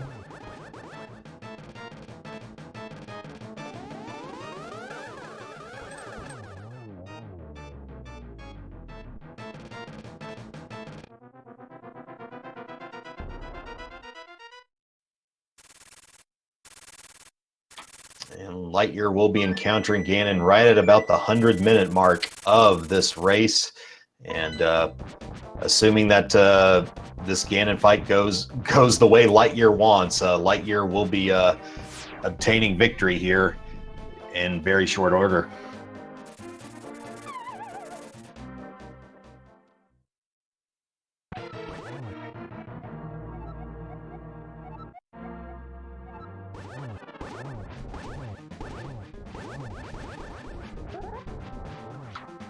So with this tempered sword, it's a total of 12 slashes to move the fight on to its subsequent phases. Getting into this corner, safe corner, the best thing that can happen, really, is Ganon going to that place. Guarantees you a 1 cycle on that phase. With the tempered sword, of course. I think it'd be really tight to get that with Master Sword. And Ganon's finally done showing off for now, allowing LiteYear to get a few hits in phase 3.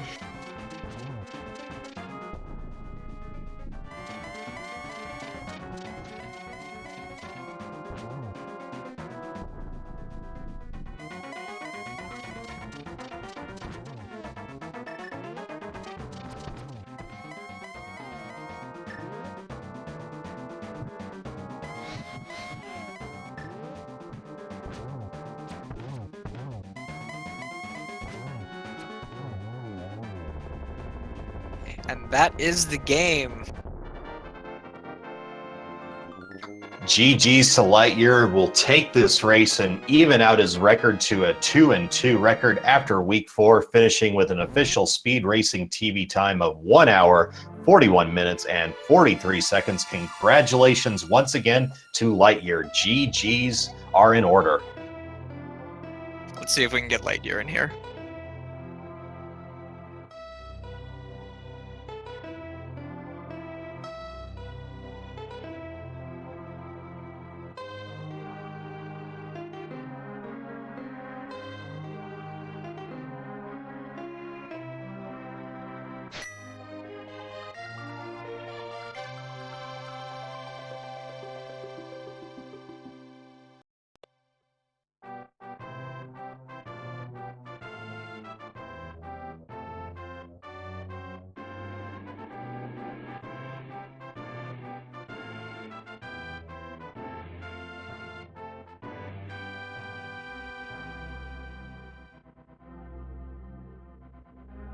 So I think this race came down to execution.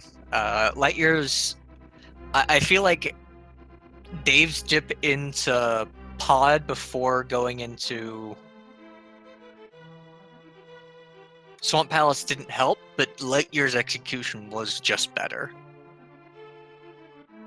Pretty consistently. Yeah, I would absolutely tend to agree with that point. As the seed progressed, we certainly got to see LiteYear's execution seem to really make the difference overall versus Dave. Although Dave played very well and is still playing well as he is continuing his search for his big key to take this seed to its logical conclusion. But yeah, the execution advantage I would have to definitely give to LiteYear here in this one. Did Dave miss a key under a pot here?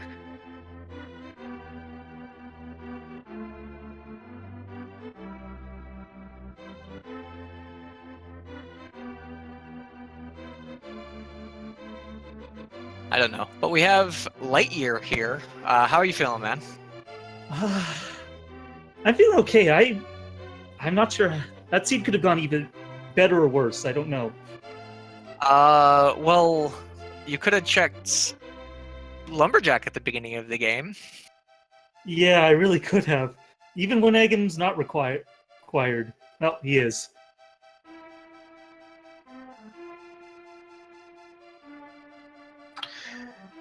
It was a very interesting revelation of that big key, of those Titans mitts for both us and the viewers, as well as yourself.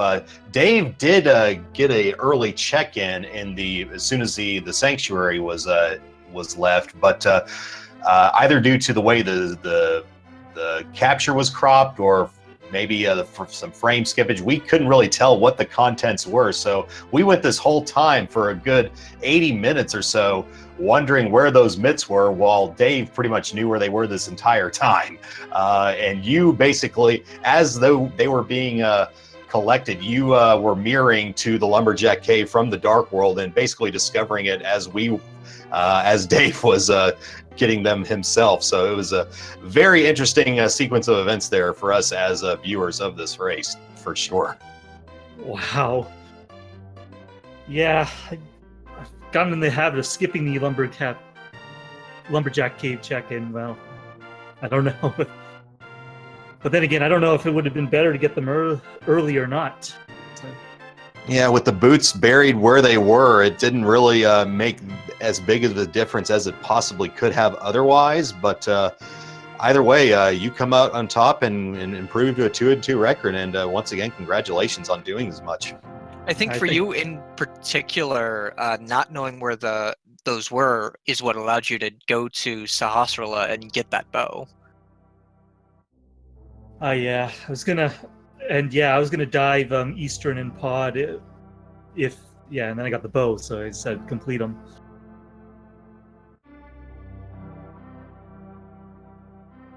And I was a little bit worried early on with the Thieves Town, but I thought it was the only dungeon I think at the time I had available to me. And I think Thieves Town had pretty much nothing in it. Yeah, Thieves Town was absolutely empty. And in fact, you finished Thieves Town fortuitously, we actually realized, because you had a ferry you couldn't death warp and you didn't have a mirror, so it was actually faster for you to finish Thieves Town to finish checking the Dark Overworld than it was for you to save and quit or death warp, lose your ferry and death warp again. Yeah, I was thinking it was faster to do that. I also forgot which pendant it was. So I was thinking it was the green pendant, then I could check Sarasha, but no, it was the red.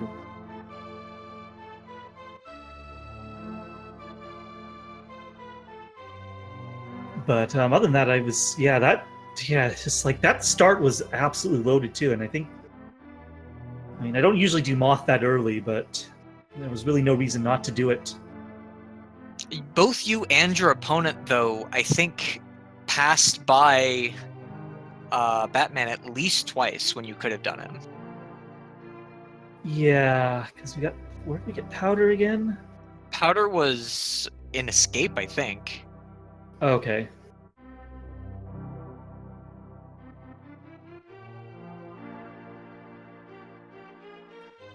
Yeah, but at least I got it. Yeah, you did end up getting it before Dave did, though. Significantly before, actually. Yeah, I was always worried Zora had something because I had the flippers from him and then didn't have enough money for Zora. The money was all backloaded. I think after I checked Waterfall and went to Swamp, I had I think there were 2 300s in Swamp, or 2 300s on the way there at least. So I had Zora on the back of my mind.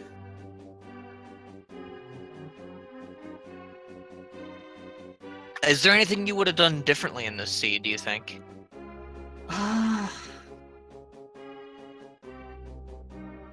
I'm not sure. Just routing-wise, your execution was pretty on point, actually. Yeah. I think I would have probably at least...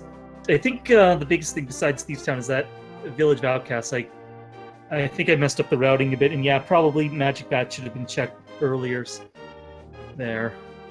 I know I had to double check Chessgate because I forgot to mark it off. So thinking, did I get it? And it's like, nah, I might as well check it again. Oh, and of course, also getting hook shot, in the Bommel Hut after doing Thieves Town. That made me feel a bit behind at the moment. Well, both you and Dave did dip into Thieves Town, though Dave death warped after getting all the items because he had used the ferry earlier. But other than that, just I don't know. I mean, just with the bow at Sahasrara, that's really all I could have checked. Because I probably would have done Eastern Pod without the bow before checking up top again.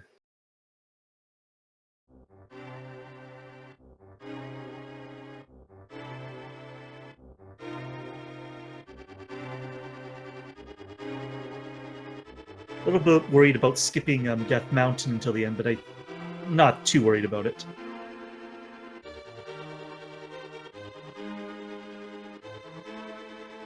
Are you going to start actually checking Lumberjack Cave, or do you think you're going to continue with what you've been doing?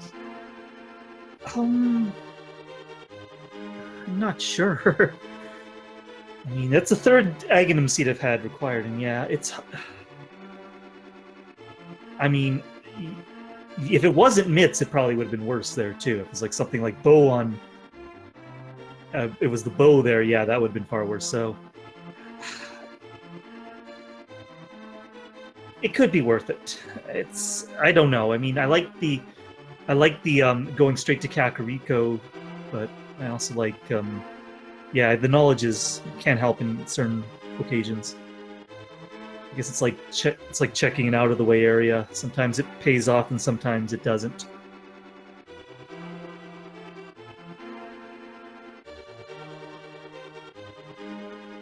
So I guess I'm saying I don't regret not checking Lumberjack Cave, but It could have been worse. yeah, it could have been worse. Yeah, ignorance may very well have been bliss here in this particular seed with how difficult those boots ended up being anyway. But yeah, if there's anything that's if anything will cause you to second guess yourself on all your decisions, it's this randomizer, for no question about it. There's definitely pros and cons to the early check, and also for foregoing it. It's really just up to personal preference after a certain point, I suppose. Yeah, at least the other thing is the medallions weren't accessible early. I think Quake was on Super Bunny, and then no Bombless was inside. I don't know if Meyer or Turtle Rock were even checked there. Nope. Okay. You needed Mitts to even get to be able to check them, and Mitts was go mode for both of you. All right.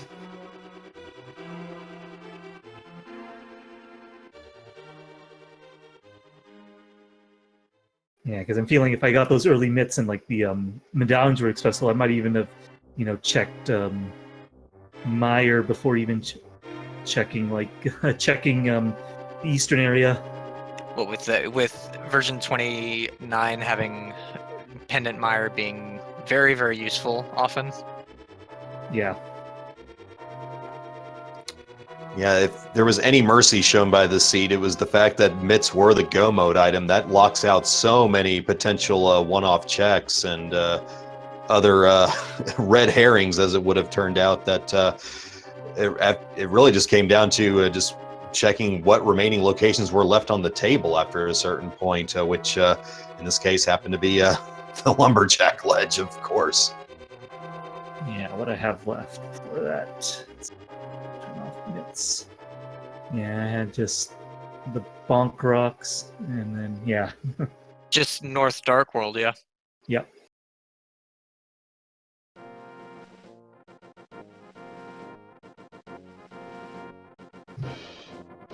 Well, with that, we're going to go ahead and get back to talking about Dave. He's about half or 3/4 of the way through Ganon's Tower. Yeah, it seems to be the case. Just taking care of Landmo 2 there with some nicely timed spin slashes there. Going to go ahead and utilize this can of Samaria to take care of these whiz robes as you do. And we'll see if Dave can go ahead and smoothly finish this thing out. He has two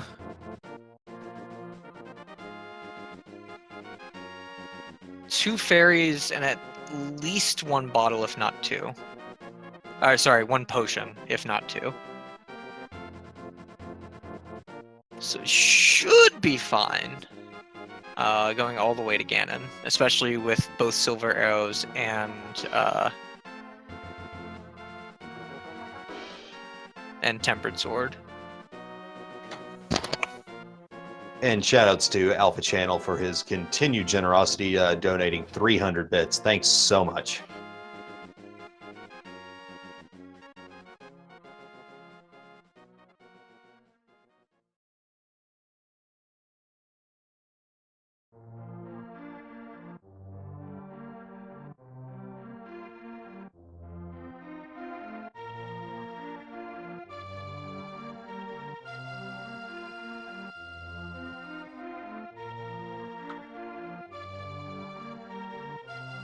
So Dave now lighting up these torches to proceed to the next room where he'll need to take care of one of these mini Helmosaurs to collect the necessary second key. And nicely done. All right, I'm going to head off. So once again, thank you, and good luck to Dave in his future matches too. And just also thank you to the crew here. Just thank you for picking up this match. Yeah, thank you for allowing us to take a look, and congratulations once again on your victory, and best of luck in the remaining 3 weeks of the Swiss stages. Congratulations. Dave not picking up the full magic drop under a pot there. Does need magic to be able to beat Ganon. If he doesn't use cape strats and uses the lantern, he should be fine. Taking a second plunge from Moldorm 2 here, unfortunately. Does Dave have any blue potions left to... He definitely does. He said has 2, I believe. Okay, so if anything else, he can definitely top off his magic off of a pot at worst case scenario. And there's Moldorm 2 extinguished, and Dave will be hookshotting over and on his way to Agatu and Ganon thereafter.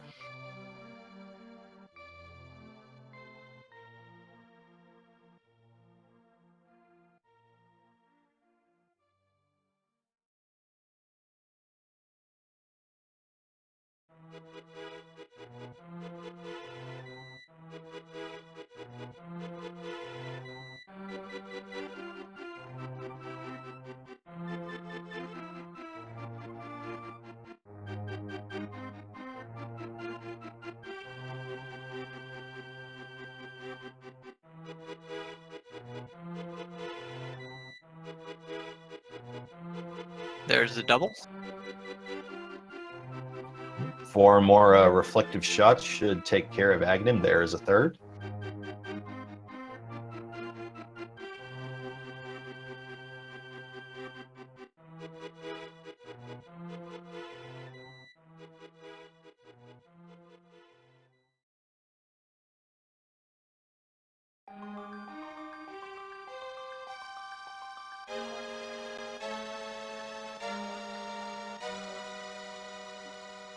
And one more hit should do the trick here for Dave. And there it is. As a reminder, if you have enjoyed these runs, do give our runners a follow. They're putting themselves out there to allow us to restream them, and they are doing a fantastic job. Certainly, feel free to reward these runners for their efforts with a follow if you so choose. Dave now entering the Ganon fight just before the clock strikes 2 hours.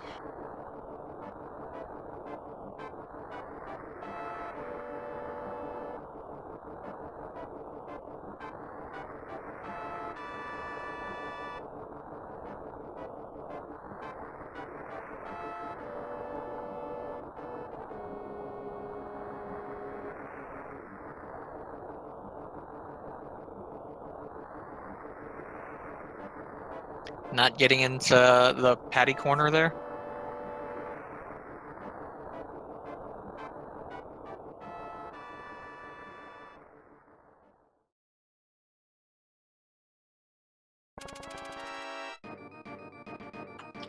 Ooh, Dave going right down to have a heart before popping that life potion there, and not a moment too soon.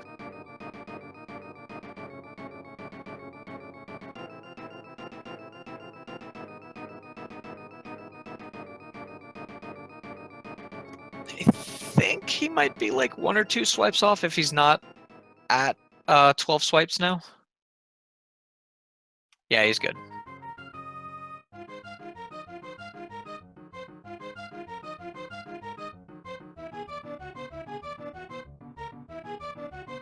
It's not quite 37 teleports, but that was a rather annoying array of teleporting Ganon did in this first phase of Phase 3. I'm sure Dave is quite happy for that to be done and can get on with giving Ganon his what for.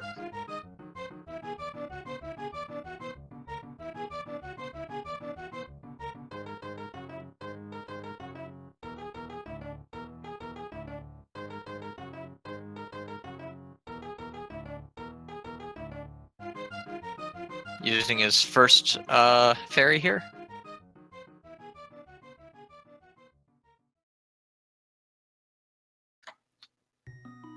Did not get the torch glitch off, so he may need to pop a blue potion here in order to be able to complete this fight.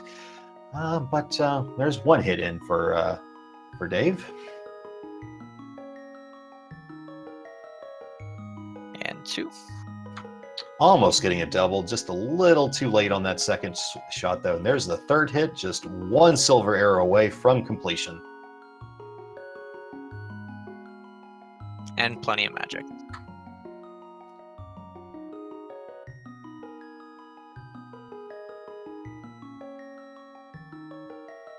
Oh, just barely avoiding a dive there. And GG to Dave UTC +9, finishing with an official speed racing.tv time of 2 hours, 2 minutes, and 19 seconds. Let's see if we can get him in here. Yes, much respect and GG's to Dave. Much respect to all of our runners that see these things through and do not just wave the white flag and call it an evening. Much respect for Dave for going ahead and finishing this through, albeit in a losing effort, but still, GG's to Dave all the same. Congratulations.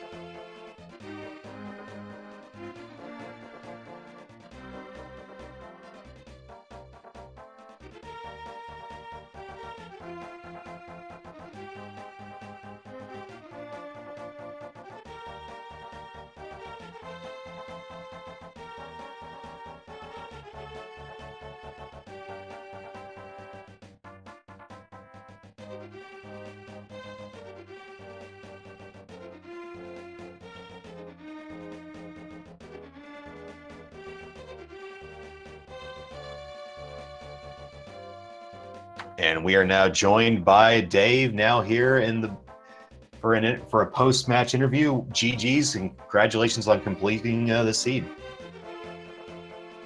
Thank you. How are you feeling? You know, this is my first tournament, and racing's a lot more intense than just doing a run casually.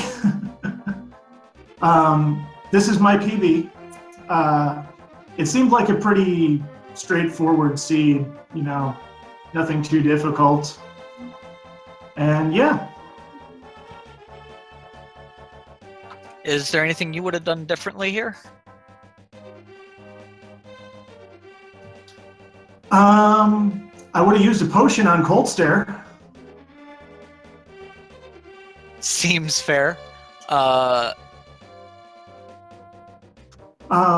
I thought that, you know, I played pretty well. I know my opponent's a lot more experienced than I am, so I'm not surprised at the result, but I think I did pretty well. Do you think there's anything I should have done differently? Routing-wise, your routing was pretty on point. The big thing that put you behind was stealing the key in Desert. Okay. That meant when you saw that Desert required boots, you could have just saved and quit and gone elsewhere. Which is LiteYear didn't even go to Desert until he had boots, which was it saved him a bit of time. But other than just execution, which you get just by playing this game over and over again, the big thing that put you just a little bit behind was, I think, that 2-ish, maybe just 1 minute, in stealing the key in desert. Okay. Yeah, the good thing about being restreamed is that I have hundreds of coaches telling me exactly what I did wrong the entire time. Absolutely. Yeah, very, very impressive getting a PB here in this environment, in a tournament racing environment, being watched by the speed gaming viewers. So this is this is a trial by fire, to be sure, and I believe, in my personal opinion, I believe you performed quite admirably under the conditions. So yeah, a lot of echoing what my co-commentator has already stated. Yeah, just a lot of the separation just coming from the experience gap, quite honestly, and that can only really just come with repeated playthroughs and runs. And I have no reason to doubt that you'll be on the level of your opponent in no time at all. Well, thank you. Yeah, before I started running this, I watched a lot of races, so I think my routing's pretty decent. My execution, yeah, I could do better at that, especially at Ganon's Tower. But yeah, The new number players, one. Sorry, go ahead. if you want to start playing, watch a lot of races and start playing. The number one thing I would suggest to you to work on is Ice Palace Bomb Jump. That was the other thing that put you behind, was the fact that you couldn't bomb jump Ice Palace and go mode that dungeon. Right. That's probably number 2 on my I need to work on this list, right after Old Man Dark Room. If you're playing in an emulator, you can, while you're not in a race format, mess with the layers to remove the dark layer and allow you to do it with and without lamp over and over again. Yeah, that's something I was considering doing, just removing the layers, but I haven't really had a lot of time to practice lately. Certainly, but yeah, certainly. Ice Palace Bomb Jump is a critical feather in the cap, if you will. And yeah, if you can start learning some dark rooms, that anything to start sort of shaving away the extra items that other experienced runners don't need, that can only serve to benefit you greatly. But again, that will just come with practice and experience. And looking forward to see the results of that. Once again, very nicely done, and looking forward to see any further runs from you going forward, man. Congratulations once again. Yeah, thank you. No, I plan on playing all 7 rounds, so this is going to be a lot of fun. Fantastic. We will see you in the next race. And with that, if you enjoyed what you saw, please give our runners a follow. They did a fantastic job here. Dave getting a PB and LiteYear winning his race. I have been D2 Kemps. Our tracker has been Bacon. Yes, huge thanks to Bacon for doing the tracking, and thanks to you, D2 Kemps, for helping me out on the mic here. It's been a fun race. Looking forward to do it again sometime. Absolutely. I hope you have a good night. Good night and a good afternoon to one and all.